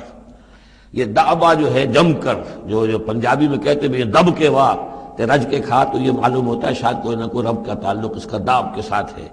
تزرعون 7 سنین دأبا، تم 7 سال تو خوب جو ہے وہ یعنی ڈٹ کر اور محنت سے اور خوب جم کر کھیتی کرو گے. فما حصدتم، اب نہ صرف یہ کہ تعبیر بتا رہے ہیں، تدبیر بھی بتا رہے ہیں. تو دیکھو جو بھی تم کاٹو، جو فصل ملے، فضروہ فی سنبلہ، تو اسے اس کی بالیوں ہی میں، سٹوں ہی میں رہنے دینا. سارا اناج نکال نہ لینا، الا قلیلا مما تاکلون، سوائے تھوڑا تھوڑا کر کے کہ جو تمہاری ضرورت ہو کھانے کی، اس لیے کہ آج یہ معلوم ہے کہ بہترین پریزرویٹو جو ہے یہ سٹوں میں اگر نہ چھوڑ دیا جائے، ان کو اگر نہ نکالا جائے تو پھر ان کے لیے کسی اور ایڈیشنل پریزرویٹو کی ضرورت نہیں ہے، یہ محفوظ رہتے ہیں، ان کو جو ہے وہ انسیکٹس وغیرہ ختم نہیں کر سکتے۔ تو وہ تدبیر بھی بتا دی کہ اس کو ابھی سارے کے سارے کے اناج کو گاہ نہ لینا، بلکہ یہ کہ انہی بالیوں کے اندر، انہی سٹوں کے اندر ان کو رہنے دینا، الا قلیلا مما تاکلون، جو بھی تم کھاتے جاؤ اس میں سے جو ضرورت کے مطابق۔ ثم یاتی من بعد ذلک صبر شداد، پھر اس کے بعد 7 سال آئیں گے بہت سختی کے، یعنی بارش نہیں ہوگی، شدید قحط پڑے گا، یا کلنا وہ 7 سال کھا جائیں گے ما قدمتم لہن، جو کچھ بھی تم نے بچا کے رکھا ہوگا ان کے لیے، یعنی تعبیر بھی تدبیر بھی سب کچھ بتا دی گئی۔ تعبیر تو یہ کہ 7 سال تک خوشحالی ہوگی، اچھی فصل ہوگی، اور 7 سال اس کے بعد قحط کے آنے والے ہیں۔ تدبیر کیا بتائی کہ پہلے 7 سالوں میں بس ضرورت کا اناج جو ہے وہ گاہ کر نکال کر استعمال کر لینا، باقی ذخیرہ کرنا اور رہنے دینا اسی طرح اس کی بالیوں کے اندر، اور پھر جب وہ قحط کے دن ہو گئے تو اس پر گزارا کرنا۔ ثم یاتی من بعد ذالک، پھر اس کے بعد ایک سال آئے گا صبر شداد یاکلنا، وہ سال آئیں گے 7، یاکلنا ما قدمتم لہن الا قلیلا ما تحسنون، جو تم نے رکھا ہوا ہوگا وہ تم کھاؤ، وہ کھا جائیں گے سوائے اس کے کہ جو تم بیج کے لیے روک رکھو گے۔ ثم یاتی من بعد ذالک عام فیہ یغاث الناس، پھر ایک 7 سال کے بعد پھر آئے گا لوگوں پر ایک ایسا سال کہ خوب ان پر می برسے گا، وفیہ یعصرون، اور جب می برسے گا تو خوب انگور کی فصل بھی ہوگی، اور انگور کی فصل ہوگی تو پھر شراب بھی کشید ہوگی۔ وقال الملک اوتونی بہ، اب یہ ساری بات سن کر بادشاہ نے کہا اس شخص کو تو میرے پاس لے کر آؤ، اتنا ذہین انسان ہے اور اتنا سمجھدار انسان ہے، اس کو تو یقیناً جیل میں نہیں ہونا چاہیے، میرے پاس ہونا چاہیے۔ فلما جاء الرسول، اور جب وہ ایلچی آیا حضرت یوسف کے پاس، قال ارجع الی ربک، انہوں نے کہا کہ دیکھو میں اس طرح یہاں سے نکلنے کو تیار نہیں۔ ظاہر بات ہے جب جیل میں ڈالا گیا تو کوئی تہمت تو لگی ہوگی، کوئی FIR تو کٹی ہوگی نا، آخر میں کوئی نہ کوئی الزام، کوئی جو خانہ پوری کی گئی تھی تو وہ تو ان کے اوپر داغ ہے، دھبا تو ہے۔ تو میں جب تک کہ بری ذمہ نہ ہو جاؤں اور بری نہ ہو جاؤں ان الزامات سے، جب تک کہ میرا دامن جو ہے صاف نہ ہو جائے، میں یہاں سے نکلنا نہیں چاہتا۔ فرمایا قال ارجع الی ربک فاسألہ، تو لوٹ جاؤ اپنے بادشاہ کے پاس، فاسألہ، اور ذرا اس سے جا کے پوچھو، ما بال النسوۃ اللاتی قطعن ایدیہن، ان عورتوں کا کیا مسئلہ تھا جنہوں نے اپنے ہاتھ کاٹ لیے تھے۔ ان ربی بکیدہن علیم، یقیناً میرا رب ان کی چالوں سے اور ان کے چرتروں سے خوب واقف ہے۔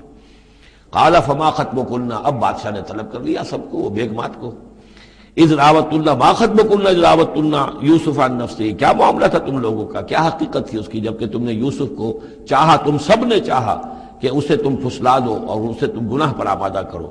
قلنا حاشا للہ ما علمنا علیہ من سوء، ان سب نے کہا کہ اللہ گواہ ہے ہمیں اس کے بارے میں ہمارے علم میں کوئی برائی نہیں ہے، اس کے نیت میں کوئی برائی، اس کی طرف سے کوئی اقدام، اس کی طرف سے کوئی غلط جو ہے کام قطعاً نہیں، جو بھی کچھ تھی غلطی وہ ہماری تھی۔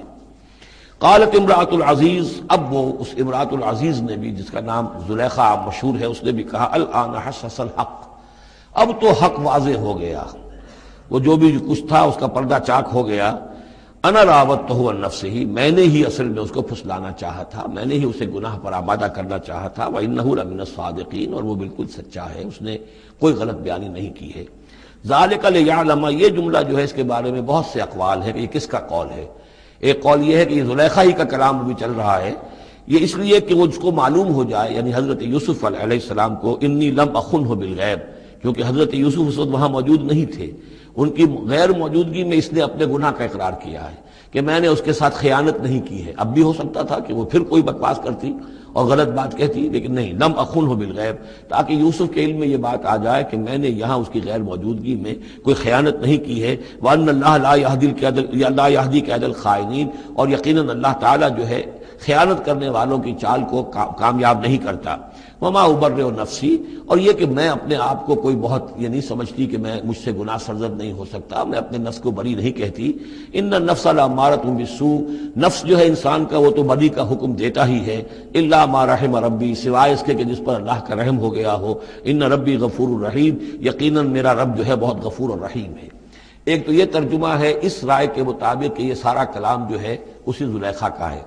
اصل میں اسی اعتبار سے ہمارے ہاں وہ جو قصہ گو ہیں یوسف زلیخا کے قصے ہیں، ان میں تو پھر مائی زلیخا کو بہت ولی اللہ بنا دیا گیا ہے، اور کوئی ایسی بات بھی نہیں ہو سکتا ہے کہ اس پورے دوران میں وہ عشق مجازی جو ہے اس کا وہ عشق حقیقی میں تبدیل ہو چکا ہو اور حقیقتاً ہدایت پر آ گئی ہو، اور جیسا اگر یہ کلام اسی کا ہے جیسے کہ بہت سے لوگ جو ہے مانتے ہیں ہمارے مفسرین میں سے، اسی کا کلام ہے۔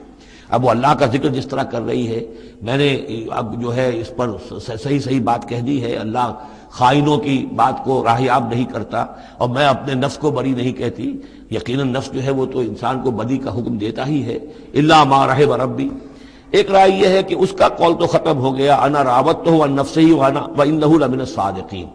اس کے بعد یہ قول حضرت یوسف کا ہے کہ میں نے یہ کیوں چاہا، میں نے یہ چاہا کہ میری صفائی ہو جائے اور یہ سارا معاملہ کھل جائے۔ میں یہ نہیں چاہتا تھا کسی اور کی بے عزتی ہو، کسی اور کی عزت کے پردے چاک ہوں، لیکن یہ ضرور میں چاہتا تھا کہ وہ عزیز مصر یہ جان لیتا کہ میں نے کوئی خیانت نہیں کی ہے اس کے معاملے کے اندر، اور اس کے گھر میں اور اس کی عزت پر یا کسی اور کی عزت پر میں نے کبھی کوئی بری نگاہ نہیں ڈالی ہے، اور اللہ تعالیٰ خائنوں کو راہیاب نہیں کرتا۔ باقی میں خود بھی، چاہے اللہ انسان نبی بھی ہو، لیکن یہ کہ نفس جو ہے جیسے کہ حضور فرماتے ہیں کہ اوصیکم و نفسی بتقوی اللہ، میں تم لوگوں کو بھی حکم دیتا ہوں کہ اللہ کا تقوی اختیار کرو، اپنے نفس کو بھی حکم دیتا ہوں۔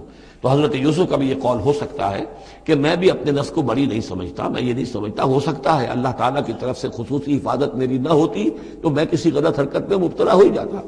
وما ابرئ نفسی ان النفس لامارۃ بالسوء، نفس تو یقیناً حکم دینے والا ہے بدی کا، الا ما رحم ربی، سوائے اس کے جو اللہ فیصلہ کر دے اور رحم فرمائے، ان ربی غفور الرحیم۔ وقال الملک اتونی بہ، اب بادشاہ نے فیصلہ کن انداز میں کہا ٹھیک ہے اس کو لے آؤ میرے پاس، استخلصہ لنفسی، اسے تو میں اپنا خاص مصاحب بنا لوں گا۔ بادشاہوں کے مصاحبین خصوصی ہوتے تھے جو بہت وقت ان کے ساتھ گزارتے تھے، ان کے ساتھ ہی قریب رہتے ہوں۔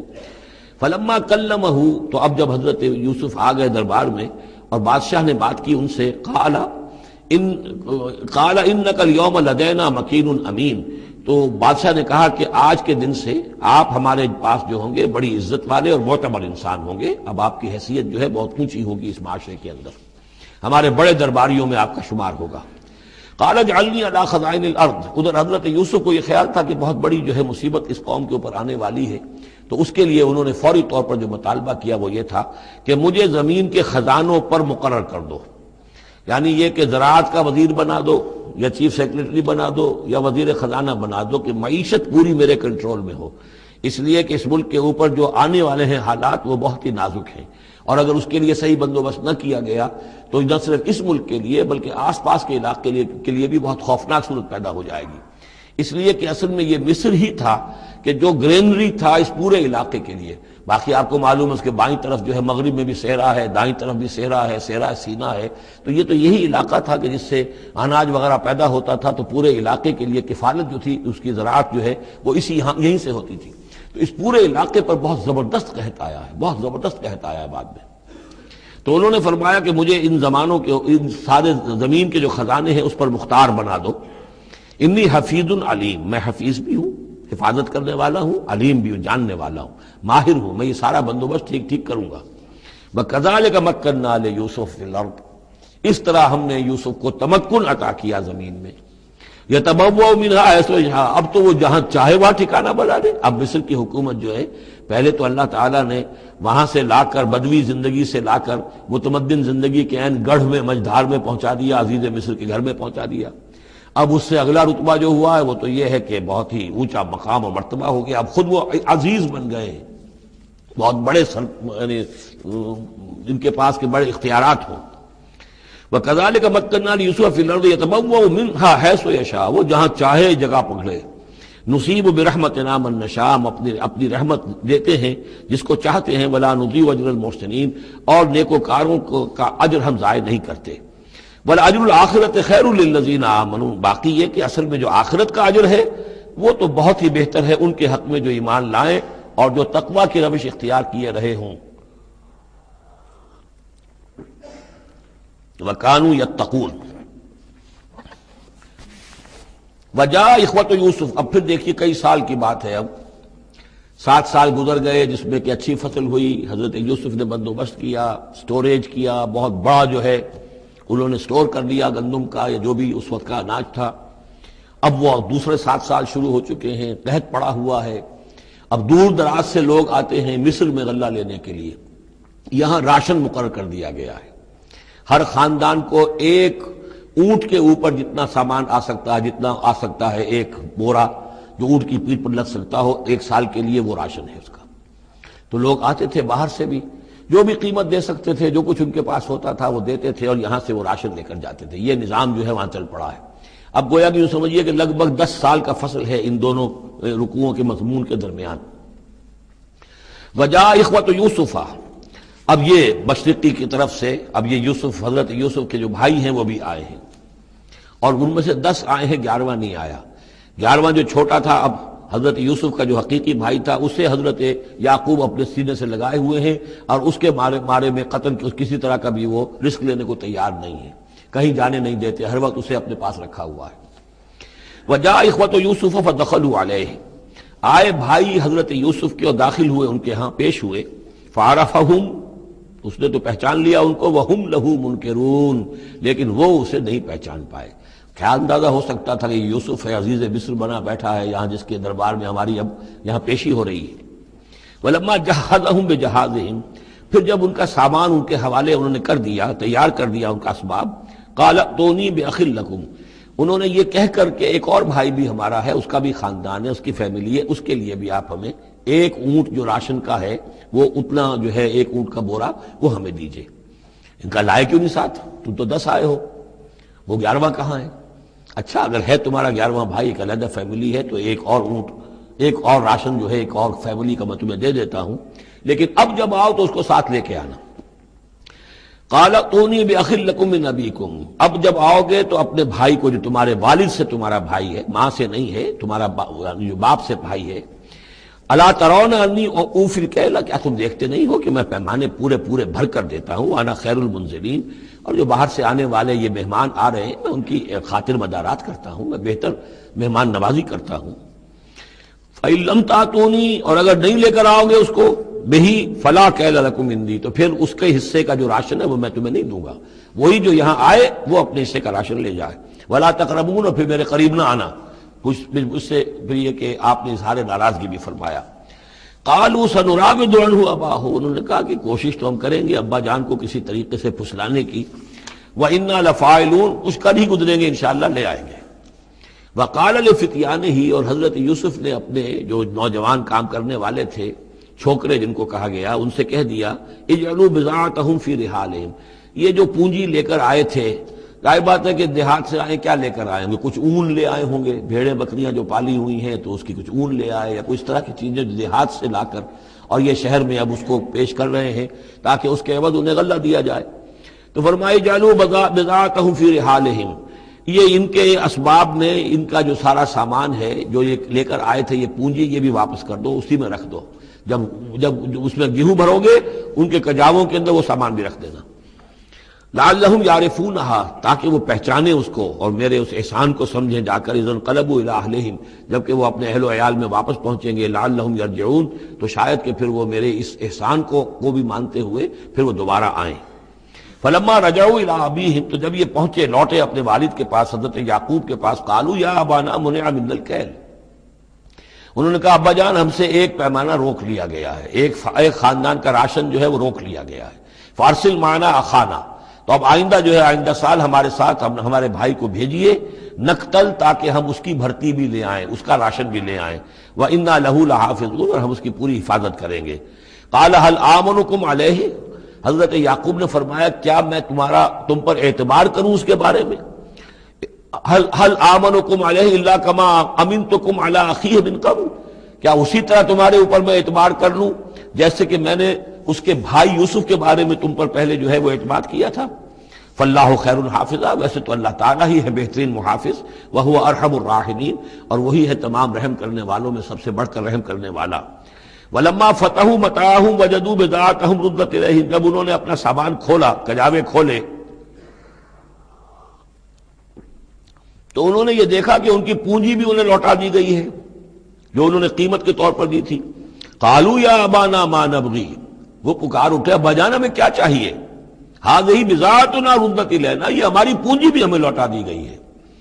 وَنَمِيرُ أَهْلَنَا، ہم جائیں گے اپنے اہل و عیال کے لیے کھانے کا بندوبست کریں گے، وہاں سے راشن لائیں گے، وہاں سے غلہ لے کر آئیں گے، نحفظ أَخَانَا، اپنے بھائی کی ہم 10 ہیں اس کی حفاظت کریں گے، وَنَزْدَادُ كَيْلَ بَعِيرٍ، اور ایک اونٹ کی جو کجاوا جو ہے، اونٹ کا جو بورا ہے وہ ہم لے کر آئیں گے مزید۔ ذَلِكَ كَيْلٌ يَسِيرٌ، یقیناً یہ بڑی آسان شے ہے جو ہمیں مل جائے گی۔ قال لن ارسلہ معکم، حضرت یعقوب نے کہا ہرگز نہیں بھیجوں گا میں اسے تمہارے ساتھ، حتیٰ تؤتونی موثقا من اللہ، یہاں تک کہ تم بڑی گاڑی قسم کھاؤ میرے سامنے اللہ کی، لتاتوننی بہ، کہ تم لازماً اسے لے کر آؤ گے واپس، الا ان یحاط بکم، الا یہ کہ تم سب کو گھیرے میں لے لیا جائے، کوئی ایسی مصیبت آ جائے تم سب ہلاک ہو جاؤ، ہو سکتا ہے کہیں تم سب کو ہی پکڑ کے قید کر دیا جائے، وہ اور بات ہے، لیکن بصورت دیگر تمہیں اس کو لانا ہوگا واپس۔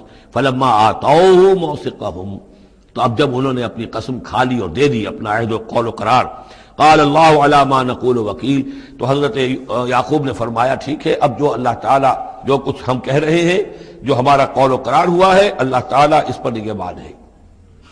وقال یا بنی، انہوں نے کہا میرے بیٹو، لا تدخلوا من باب واحد، دیکھنا وہاں جب داخل ہو تو کسی ایک دروازے سے داخل نہ ہونا، یعنی یہ لوگ دیکھیں گے 10-11 بھائی چلے آ رہے ہیں تو اس سے یہ کہ لوگوں کے اندر جو ہے وہ کوئی حسد بھی پیدا ہو سکتی ہے، جس کو ہم کہتے ہیں کہ نظر بھی لگ سکتی ہے۔ لا تدخلوا من باب واحد وادخلوا من ابواب متفرقۃ، تم داخل ہونا متفرق دروازوں سے۔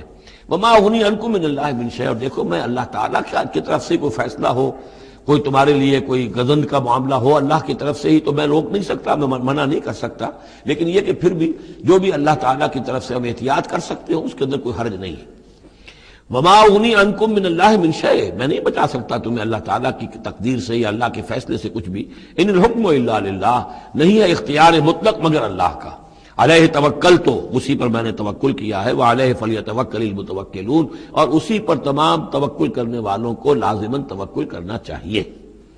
ولما دخلوا من حيث امرهم ابوهم، تو جب وہ داخل ہوئے جیسے کہ حکم دیا تھا ان کے والد نے داخل ہونے کا، ما كان يغني عنهم من الله من شيء، یعقوب اللہ تعالیٰ کی کسی بھی فیصلے سے، اللہ تعالیٰ کی طرف سے آنے والے کسی بھی آزمائش یا مصیبت سے انہیں بچانے والا نہیں تھا، الا حاجۃ فی نفس یوسف قضاها، ہاں ایک خیال سا یوسف کے یعقوب کے دل میں پیدا ہوا اور اس نے اس کو پورا کر لیا، یعنی یہ تدبیر کے درجے میں یہ بات کر لی کہ ایک دروازے سے داخل نہ ہو، اب باب متفرقہ سے داخل ہو۔ وَإِنَّهُ لَذُو عِلْمٍ لِمَا عَلَّمْنَاهُ، اور یقیناً وہ صاحب علم تھا یعقوب اس چیز کے اعتبار سے جو علم ہم نے اسے دیا تھا، وَلَكِنَّ أَكْثَرَ النَّاسِ لَا يَعْلَمُونَ، لیکن اکثر لوگ جانتے نہیں ہیں۔ وَلَمَّا دَخَلُوا عَلَى يُوسُفَ، اب وہ حضرت یوسف کے ہاں پھر پیش ہو رہے ہیں۔ آوَى إِلَيْهِ أَخَاهُ، اب انہوں نے اپنے بھائی کو بنیامین کو اپنے پاس بلا لیا۔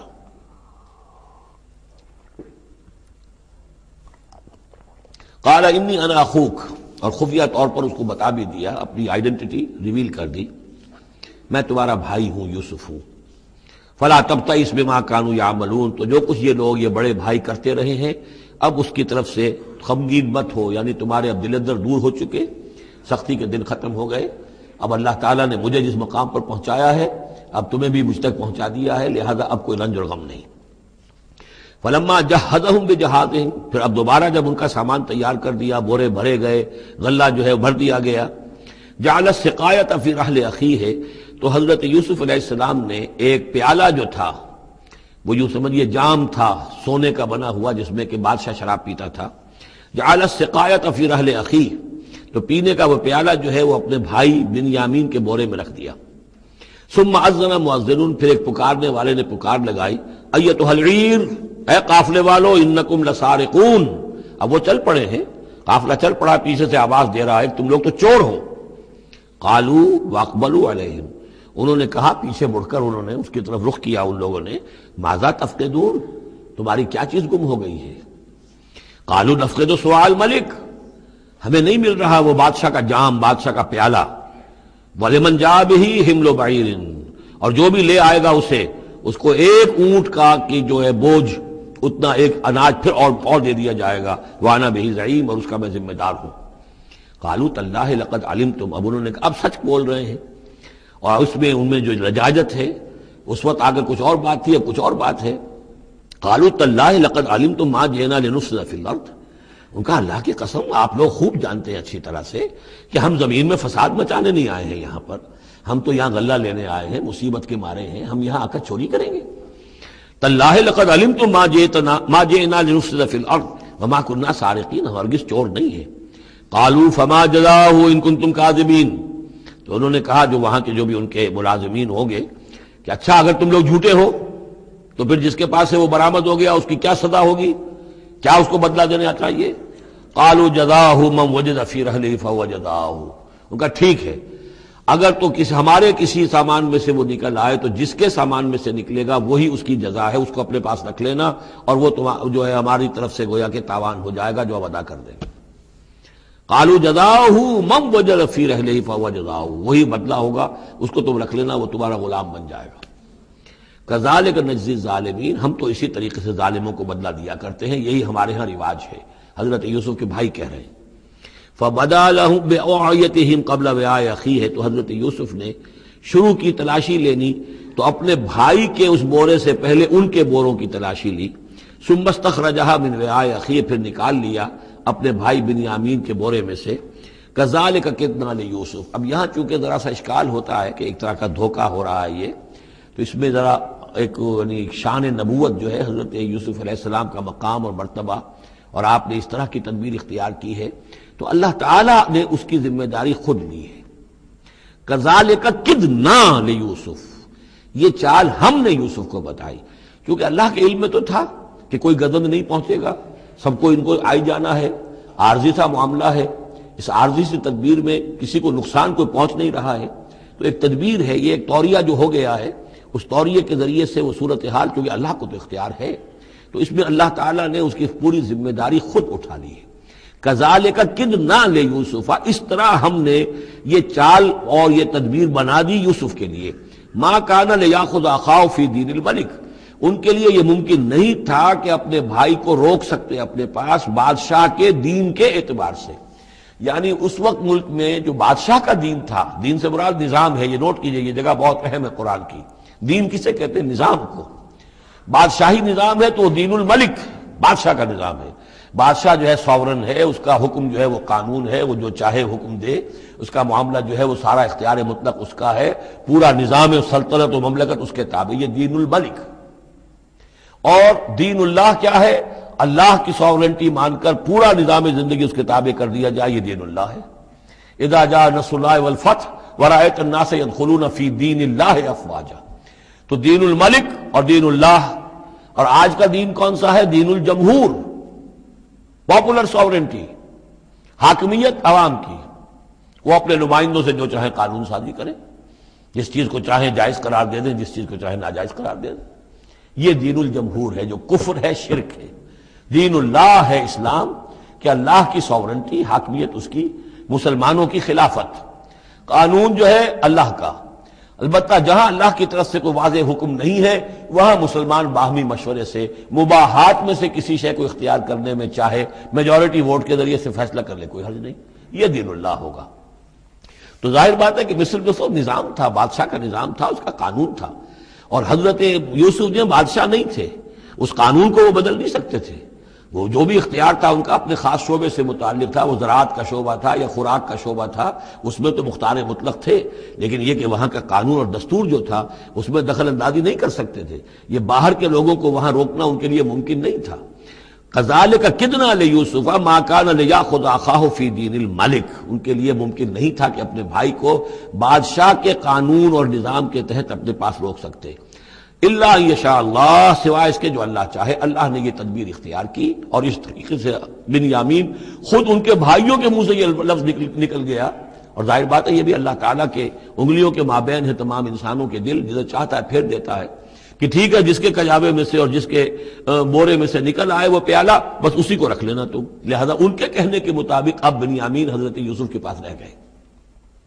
نرفع درجات من نشاء، ہم درجے بلند کرتے ہیں جن کے چاہتے ہیں، وفوق کل ذی علم علیم، اور ہر صاحب علم کے اوپر کوئی اور صاحب علم بھی ہے، یعنی علماء کے بھی درجات ہیں اور ایک سے ایک بڑھ کر علم رکھنے والے ہیں، اور پھر سب سے بڑا عالم وہ اللہ خود ہے۔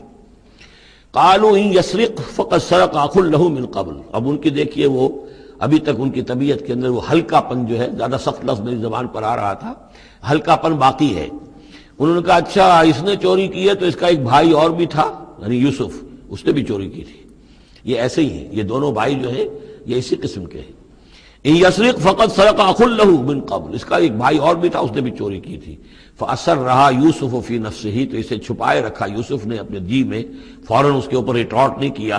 ولم یبدھا لهم، اور اس کو ظاہر نہیں کیا ان پر، اپنے دل میں انہوں نے کہا قال انتم شر مکانا، تم ہو بدترین لوگ۔ یہ تم جو ہے اس پر ہی چوری کا الزام تو خیر لگی گیا، وہ تو اللہ کی تدبیر سے میں نے خود لگوایا ہے، لیکن مجھ پر بھی لگا رہے ہو کہ اس کے بھائی نے بھی چوری کی تھی۔ تم لوگ بدتر ہو درجے میں، واللہ عالم بما تصفون، اور جو کچھ تم بیان کر رہے ہو اللہ اس کی حقیقت سے خوب واقف ہے۔ قالوا یا ایھا العزیز، اب وہ گڑ گڑانے پر آ گئے، کیا کریں اب؟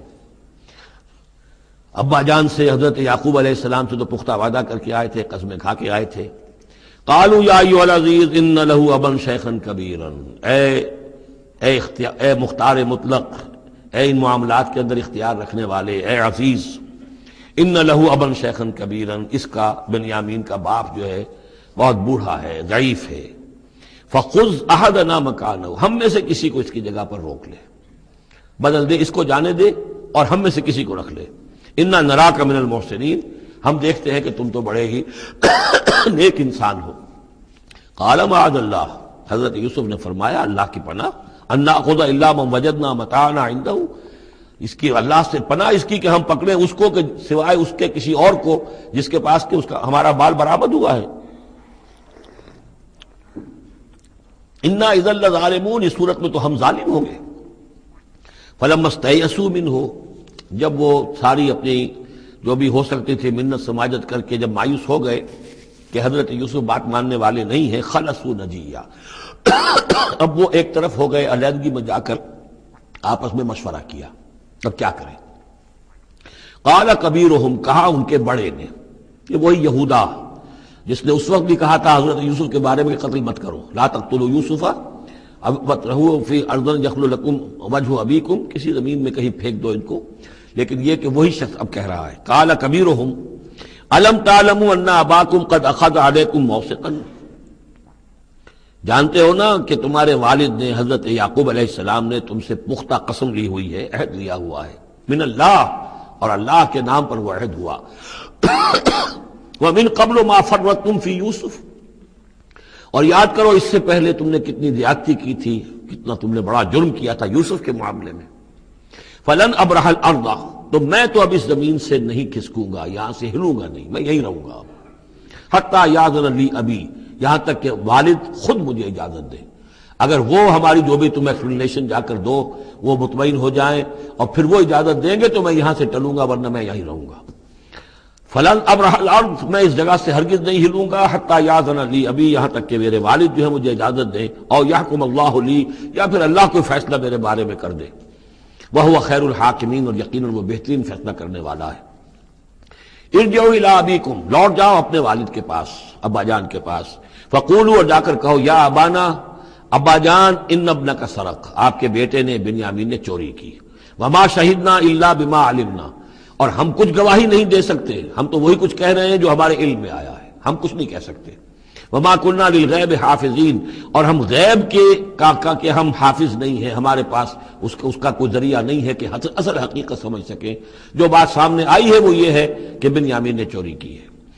ان ابنک سرق، یا ابانا ان ابنک سرق وما شہدنا الا بما علمنا ما كنا للغیب حافظین واسأل القریۃ التی كنا فیہا، آپ خود جا کر پوچھ لیجئے اس بستی والوں سے جس میں ہم تھے، وہاں جا کے تفتیش کر لیجئے، والعیر التی اقبلنا فیہا، یا اس قافلے والوں سے پوچھ لیجئے جن کے ساتھ ہم گئے تھے۔ ظاہر بات ہے کہ یہ سب بڑے بڑے قافلوں کی شکل میں چلتے تھے اور لوگ بھی وہاں جاتے تھے یہ راشن لینے کے لیے، تو وہ جو قافلہ جس کے ساتھ ہم گئے تھے ان سے پوچھ لیجئے، وہ ساری بات آپ کو بتا دیں گے کہ وہاں کیا ماجرا ہوا ہے۔ وَإِنَّا لَصَادِقُونَ، اور ہم یقیناً جو کچھ عرض کر رہے ہیں صحیح کہہ رہے ہیں۔ قال بل سولت لكم انفسكم امرا، وہی جملہ حضرت یعقوب نے دوبارہ کہا، نہیں بلکہ تمہارے جیوں نے کوئی ایک کام تمہارے لیے آسان کر دیا، فصبر جمیل، میرے لیے تو وہی معاملہ صبر کا بھی ہے، صبر ہی بہتر ہے۔ عسى الله ان ياتيني بهم جميعا، ہو سکتا ہے، مجھے امید ہے اللہ ان سب کو لے آئے گا میرے پاس، یعنی یہ کہ اجمالی طور پر اللہ تعالیٰ نے یہ علم دے رکھا تھا حضرت یعقوب کو کہ حضرت یوسف نہ فوت ہوئے ہیں نہ ہلاک ہوئے ہیں، کہاں ہیں یہ پتہ نہیں تھا، یہ توقع بھی تھی کہ وہ مل جائیں گے آپ سے، لیکن اسی وجہ سے وہ ہجر اور فراق جو تھا، شدید محبت جو تھی حضرت یعقوب کو حضرت یوسف سے، اس کی وجہ سے وہ بہت نڈھال، بہت مزمحل، رو رو کر ان کی آنکھیں سفید ہو چکی تھیں اور بینائی زائل ہو چکی تھی، لیکن انہیں یہ امید تھی کہ ایک دن آئے گا کہ یوسف آ جائے گا، مجھ سے ملے گا۔ یہ بات بڑی سمجھ لینے کی ہے، کسی کا بچہ فوت ہو جائے، اپنے ہاتھ سے جا کے قبر میں اتار آئے تو کچھ دنوں کے بعد اسے ٹھنڈ ہو جاتی ہے، لیکن کسی کا بچہ گم ہو جائے، وہ جو بیتتی ہے پھر والدین کے اوپر، نہ یہ معلوم ہے کہ فوت ہو گیا، نہ معلوم کہاں ہے، کس حال میں ہے۔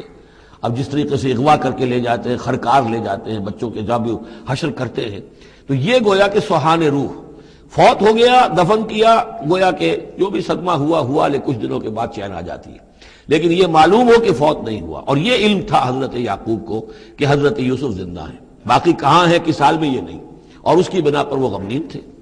لیکن اب یہ ہوا کہ ایک یک نہ شد دو شد بلکہ سہ شد، پہلے یہاں تو تین کا معاملہ ہو گیا، حضرت یوسف گئے تھے، پھر بنیامین وہاں رک گئے اپنے اس معاملے کی وجہ سے، اور سب سے بڑا بیٹا بھی وہیں تک گیا کہ میں تو یہاں سے نہیں ہلوں گا جب تک کہ ابا جان معافی نہ دیں اور وہ اجازت نہ دیں۔ عسى الله ان ياتيني بهم جميعا، امید ہے کہ اللہ تعالیٰ ان سب کو میرے پاس لے آئے گا، انه هو العلیم الحکیم، یقیناً وہ سب کچھ جاننے والا اور حکمت والا ہے۔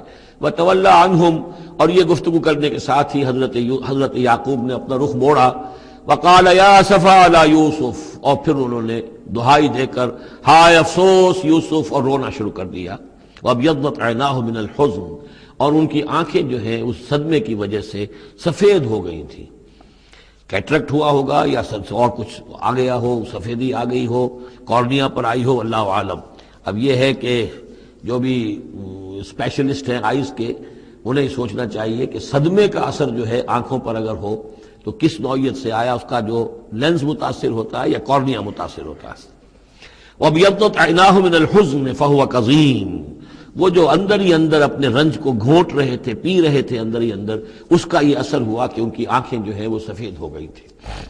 قالوا تاللہ تفتح تذکر یوسف، انہوں نے کہا ابا جان خدا کی قسم آپ تو یاد ہی کرتے رہیں گے یوسف کو، آپ اس کا خیال دل سے نکلنے نہیں دیں گے، حتی یتکون حربا، یہاں تک کہ آپ یا تو گھل جائیں گے اسی صدمے میں، اور تکون من الحالکین، یا فوت ہو جائیں گے۔ قال انما اشکو بثی وحزنی الی اللہ، حضرت یعقوب نے فرمایا میں اپنا اضطراب اور اپنا غم اور اپنا رنج اپنے رب کے سامنے ظاہر کر رہا ہوں، میں نے تم سے تو کچھ نہیں کہا، میں نے تمہیں کوئی لان تان نہیں کی، تم پر کوئی باس پرس نہیں کی، میں تم سے کیا کہہ رہا ہوں، انما اشکو بثی وحزنی الی اللہ، اللہ کے ساتھ بات کر رہا ہوں۔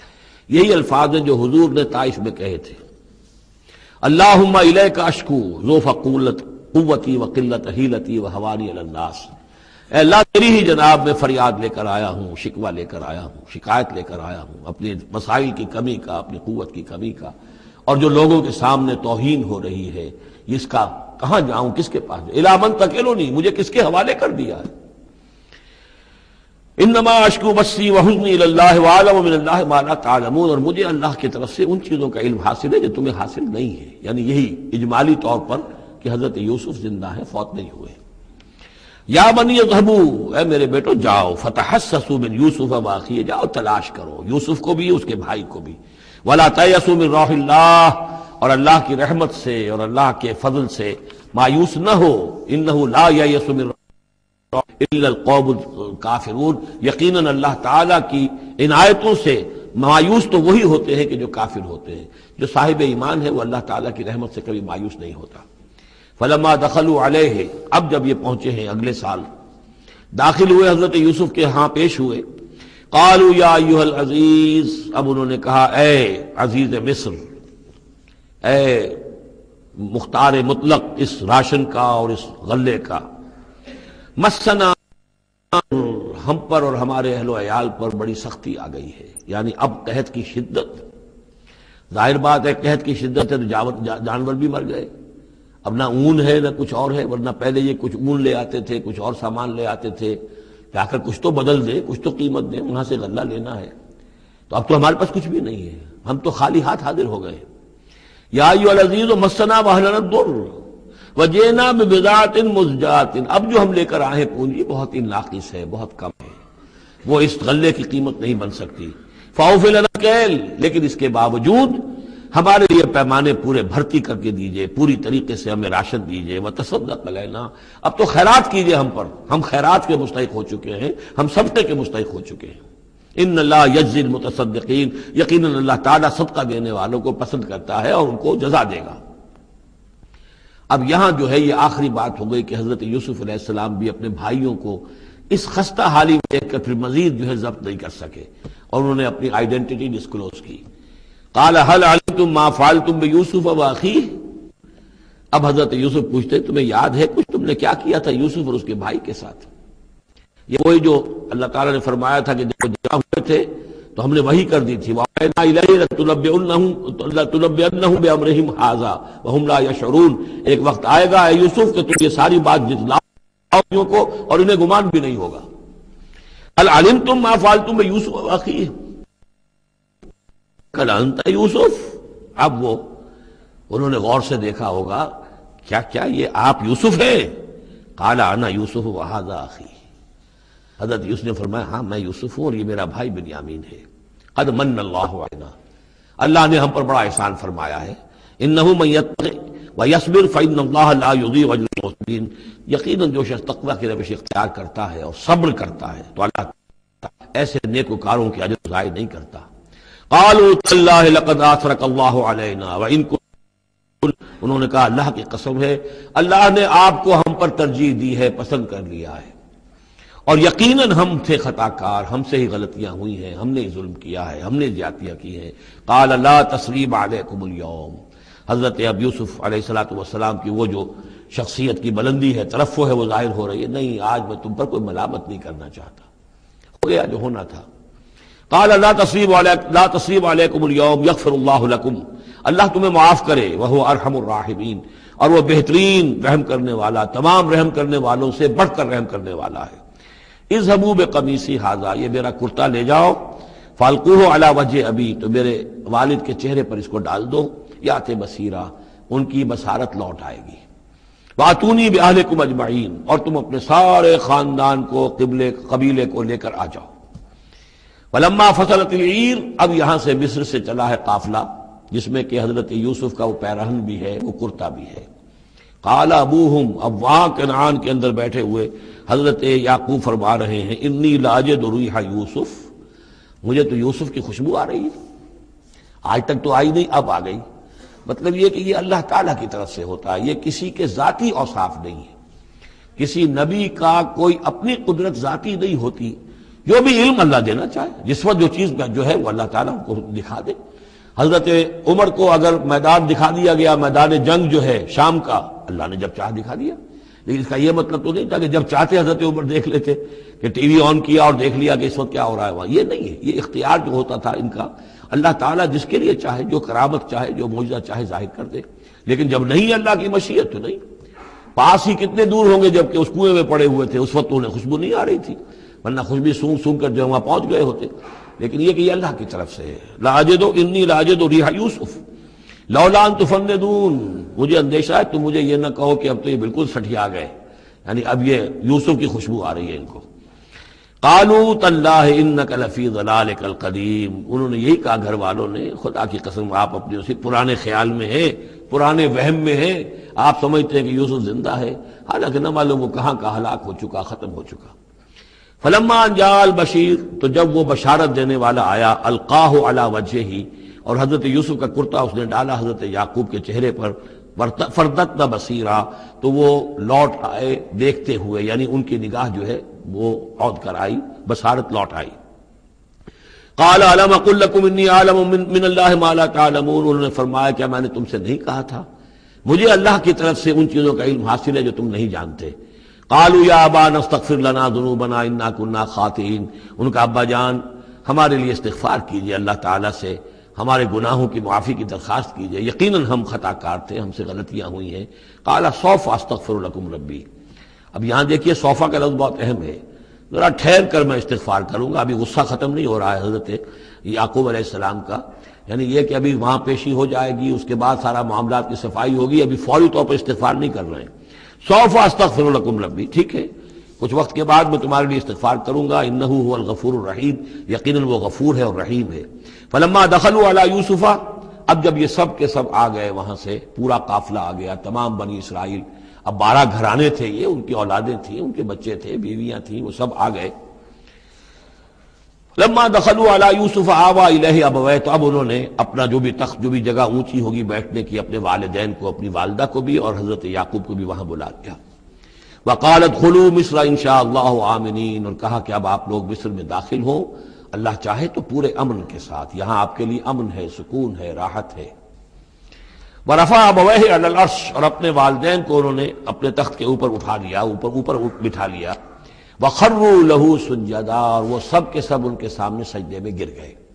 یہ سجدہ تعظیمی کہلاتا ہے، جو کہ پہلی شریعتوں میں جائز تھا۔ شریعت محمدی علیہ صاحب الصلاۃ والسلام میں جہاں دین کی تکمیل ہو گئی ہے، تو واقعہ یہ ہے کہ پھر توحید کا معاملہ بھی جو ہے وہ آخری درجے میں تکمیل کو پہنچا دیا گیا۔ یہ سجدہ تعظیمی اب حرام مطلق ہے، لیکن اس سے پہلے یہ جائز تھا۔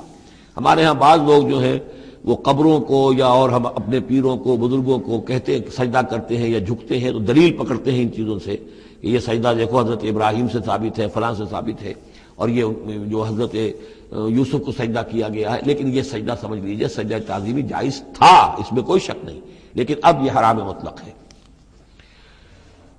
وقال یا ابت ھذا تعویل رؤیایا من قبل، اب کہا حضرت یوسف نے ابا جان دیکھیے یہ ہے تعویل میرے اس خواب کی جو میں نے بچپن میں دیکھا تھا، 11 ستارے اور سورج اور چاند میرے سامنے سجدے میں ہیں، تو گویا کہ 11 بھائی اب سجدے میں ہیں اور والدین سورج اور چاند کے حکم میں ہیں۔ قد جعلها ربی حقا، میرے رب نے اس خواب کو سچا کر دکھایا۔ وقد احسن بی اذ اخرجنی من السجن، اور اس نے کتنا ہی میرے ساتھ اچھا سلوک کیا، انعام فرمایا مجھ پر جبکہ مجھے قید خانے سے نکلوایا۔ والبدو، اور آپ سب لوگوں کو لے آیا ہے یہاں بادیہ نشینی کی سخت زندگی سے نکال کر یہاں حضارت اور تمدن اور وقت کی عظیم ترین جو متمدن ملک ہے اس کے اندر آپ کو پہنچا دیا۔ من بعد ان نزغ الشیطان بینی و بین اخوتی، اس کے بعد کہ شیطان نے میرے اور میرے بھائیوں کے درمیان دشمنی ڈال دی تھی۔ ان ربی لطیف لما یشاء، یقیناً میرا رب تدبیر کرتا ہے بہت خفیہ طور پر جس چیز کی وہ چاہتا ہے، لوگوں کو سمجھ میں نہیں آتا، لیکن اللہ تعالیٰ کی تدبیر جو ہے وہ بالآخر کامیاب ہوتی ہے۔ انہ هو العلیم الحکیم، یقیناً وہی ہے ہر شے کا علم رکھنے والا۔ رب قد آتیتنی من الملک، اب دعا کر رہے ہیں اللہ تعالیٰ کی طرف رجوع کر کے، پروردگار تو نے مجھے حکومت بھی عطا کی، وعلمتنی من تعویل الاحادیث، اور مجھے چیزوں کی تہ تک پہنچنا، باتوں کی تہ تک پہنچنا یا خاص کا جاننا، یہ علم سکھایا۔ فاطر السماوات والارض، اے وہ ہستی جس نے آسمان اور زمین کو پیدا کیا ہے، انت ولی فی الدنیا والآخرہ، تو ہی میرا پشت پناہ ہے، مددگار ہے، کارساز ہے، دنیا میں بھی آخرت میں بھی۔ توفنی مسلمن، مجھے وفات دیجو اسی حالت اسلام میں، فرما برداری ہی کی حالت میں، والحقنی بالصالحین، اور مجھے شامل کر دیجو اپنے صالح بندوں میں۔ ذالک من انباء الغیب نوحیہ الیک، یہ ہیں غیب کی خبروں میں سے جو ہم وحی کر رہے ہیں اے نبی، اے محمد آپ کی جانب۔ وما کنت لدیہم اذ اجمعوا امرہم وما ہم یمکرون، اور آپ تو ان کے پاس موجود نہیں تھے جب انہوں نے فیصلہ کیا تھا، اتفاق رائے کیا تھا حضرت یوسف کے بارے میں، اور جب کہ وہ چال چل رہے تھے، پلاننگ کر رہے تھے۔ وما اکثر الناس ولو حرصت بمؤمنین، اور یہ بھی سن لیجئے آپ کتنا ہی چاہیں لیکن اکثر لوگ ایمان لانے والے نہیں ہیں۔ آپ سے سوال کیا گیا، اس کا جواب انہیں دے دیا گیا، اتنا عمدہ، اتنا خوبصورت، ہر چیز جو ہے کھول کھول کر بتا دی گئی، لیکن یہ لوگ ایمان لانے والے نہیں ہیں۔ وما اکثر الناس ولو حرصت بمؤمنین وما تصلهم علیہ من اجر، اور نبی آپ تو ان سے کوئی اجر نہیں مانگ رہے، ان هو الا ذکر للعالمین، نہیں ہے یہ مگر تمام جہان والوں کے لیے یاد دہانی ہے اور نصیحت۔ وَكَأَيٍّ مِّنْ آیَةٍ فِي السَّمَاوَاتِ وَالْأَرْضِ يَمُرُّونَ عَلَيْهَا، اور کتنی ہی اور آیتیں ہیں، نشانیاں ہیں آسمانوں اور زمین میں جن میں کہ یہ گزرتے رہتے ہیں، دیکھتے رہتے ہیں، وَهُمْ عَنْهَا مُعْرِضُونَ، لیکن اعراض ہی کرتے رہتے ہیں، ان پر توجہ نہیں کرتے، غور نہیں کرتے۔ وَمَا يُؤْمِنُ أَكْثَرُهُم بِاللَّهِ إِلَّا وَهُمْ مُشْرِكُونَ، یہ بھی نوٹ کر لیجئے، اور جو لوگ اللہ کے ماننے والے ہیں وہ بھی اکثر وہ ہیں جو اس کے ساتھ شرک بھی کرتے ہیں۔ یہ میرے آپ کے لیے بہت زیادہ، بہت قابل توجہ آیت ہے۔ وما یؤمن اکثرهم باللہ، ان میں کی اکثریت اللہ پر ایمان نہیں رکھتی، الا وهم مشرکون، مگر کسی نہ کسی نوع کا شرک بھی کرتی ہے۔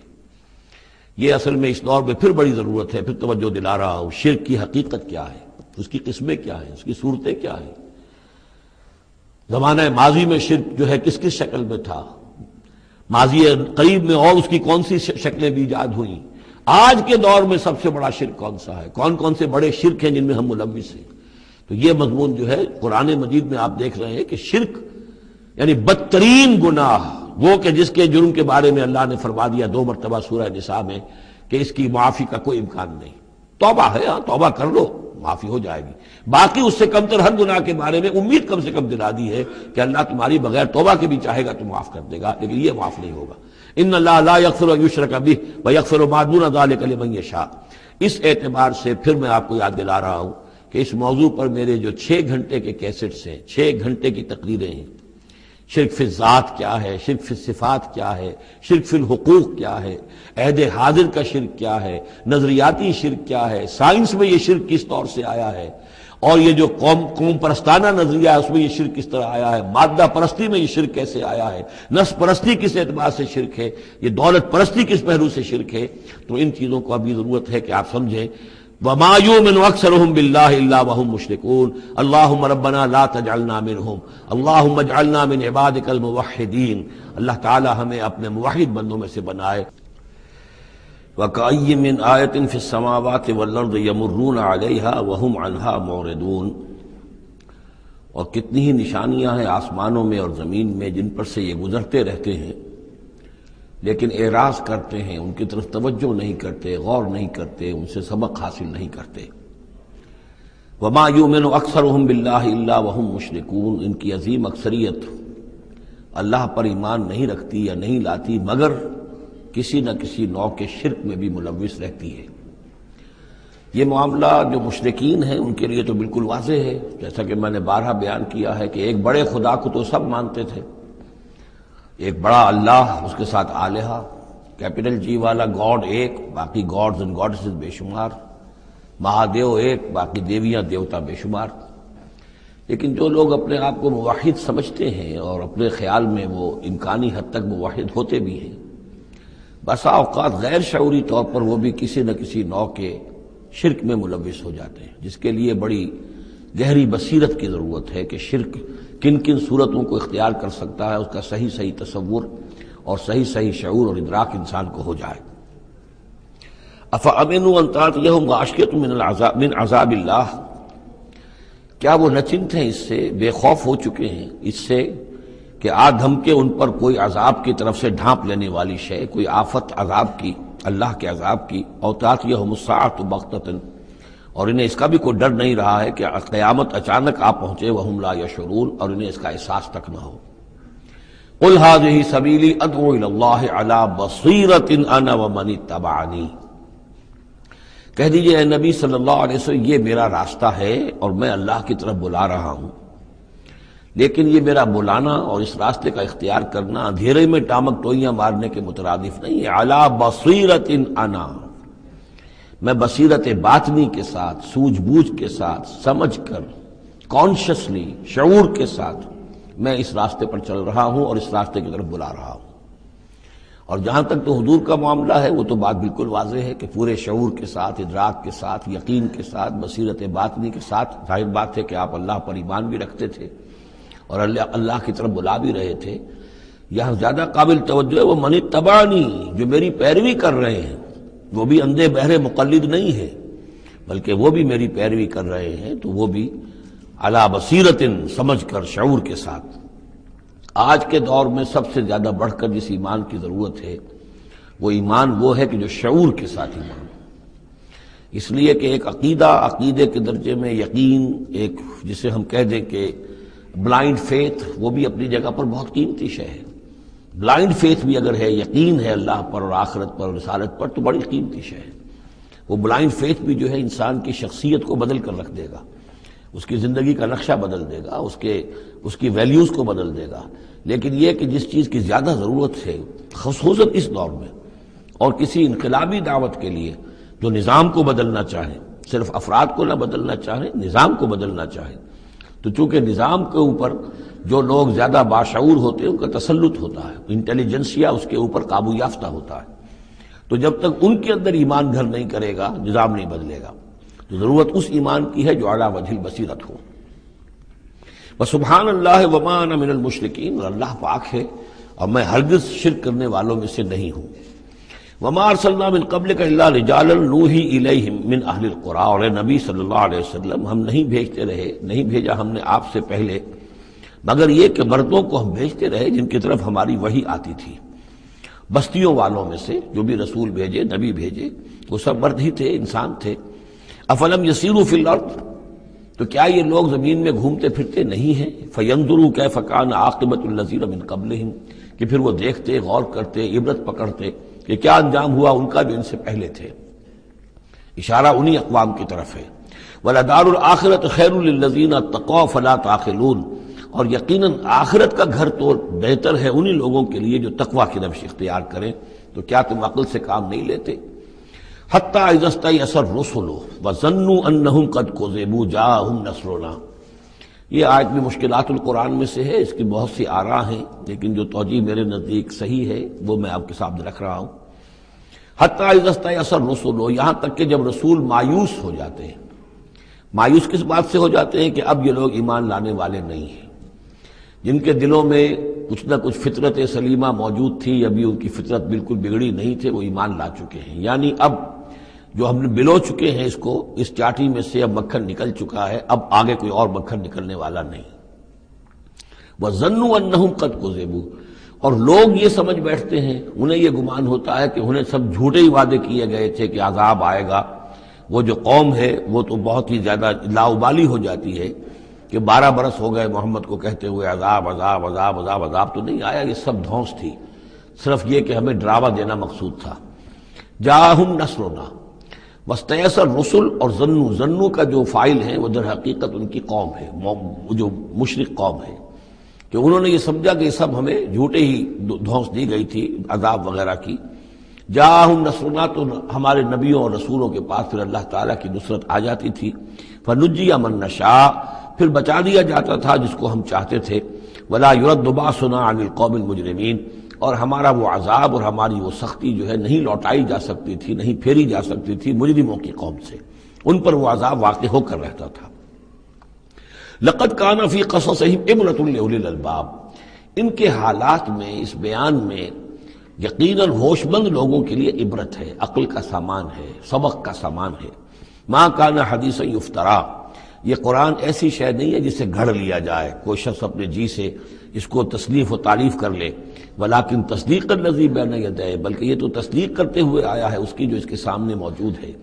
لیکن واقعہ یہ ہے کہ تورات میں جب یہ واقعات آتے ہیں، مولانا مودودی نے بہت ہی عمدگی کے ساتھ تقابلی مطالعہ کیا ہے کہ تورات میں جب یہ قصہ بیان ہوا ہے تو اس بیان کے اندر جو حسن ہے جو قرآن بیان کر رہا ہے، اور جو اس کے اندر حکمت کے نکات قرآن مجید نے بیان کیے ہیں، معلوم ہوتا ہے کہ اس کا کوئی 100واں حصہ بھی تورات کے بیان میں نہیں ہے۔ اس کی وجہ کیا ہے کہ اصل تورات گم ہو گئی تھی، بعد میں جب وہ حافظے سے مرتب کی گئی ہے تو ظاہر بات ہے کہ اس میں وہ بات پھر پیدا نہیں ہو سکی جو اصل اللہ تعالیٰ کی طرف سے اتری ہوئی تورات میں تھی۔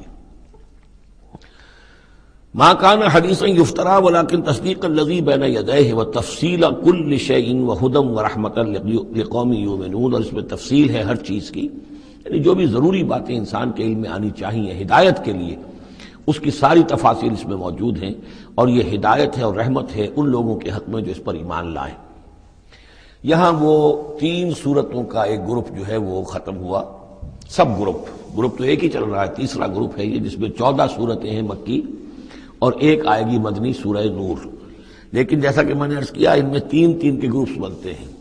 سورہ یونس، سورہ ہود میں وہ نسبت ذاتیت بالکل واضح تھی، اور یہ اپنی جگہ بالکل منفرد مزاج کی صورت ہے، یہ سورہ یوسف اس کا اپنا مزاج ہے۔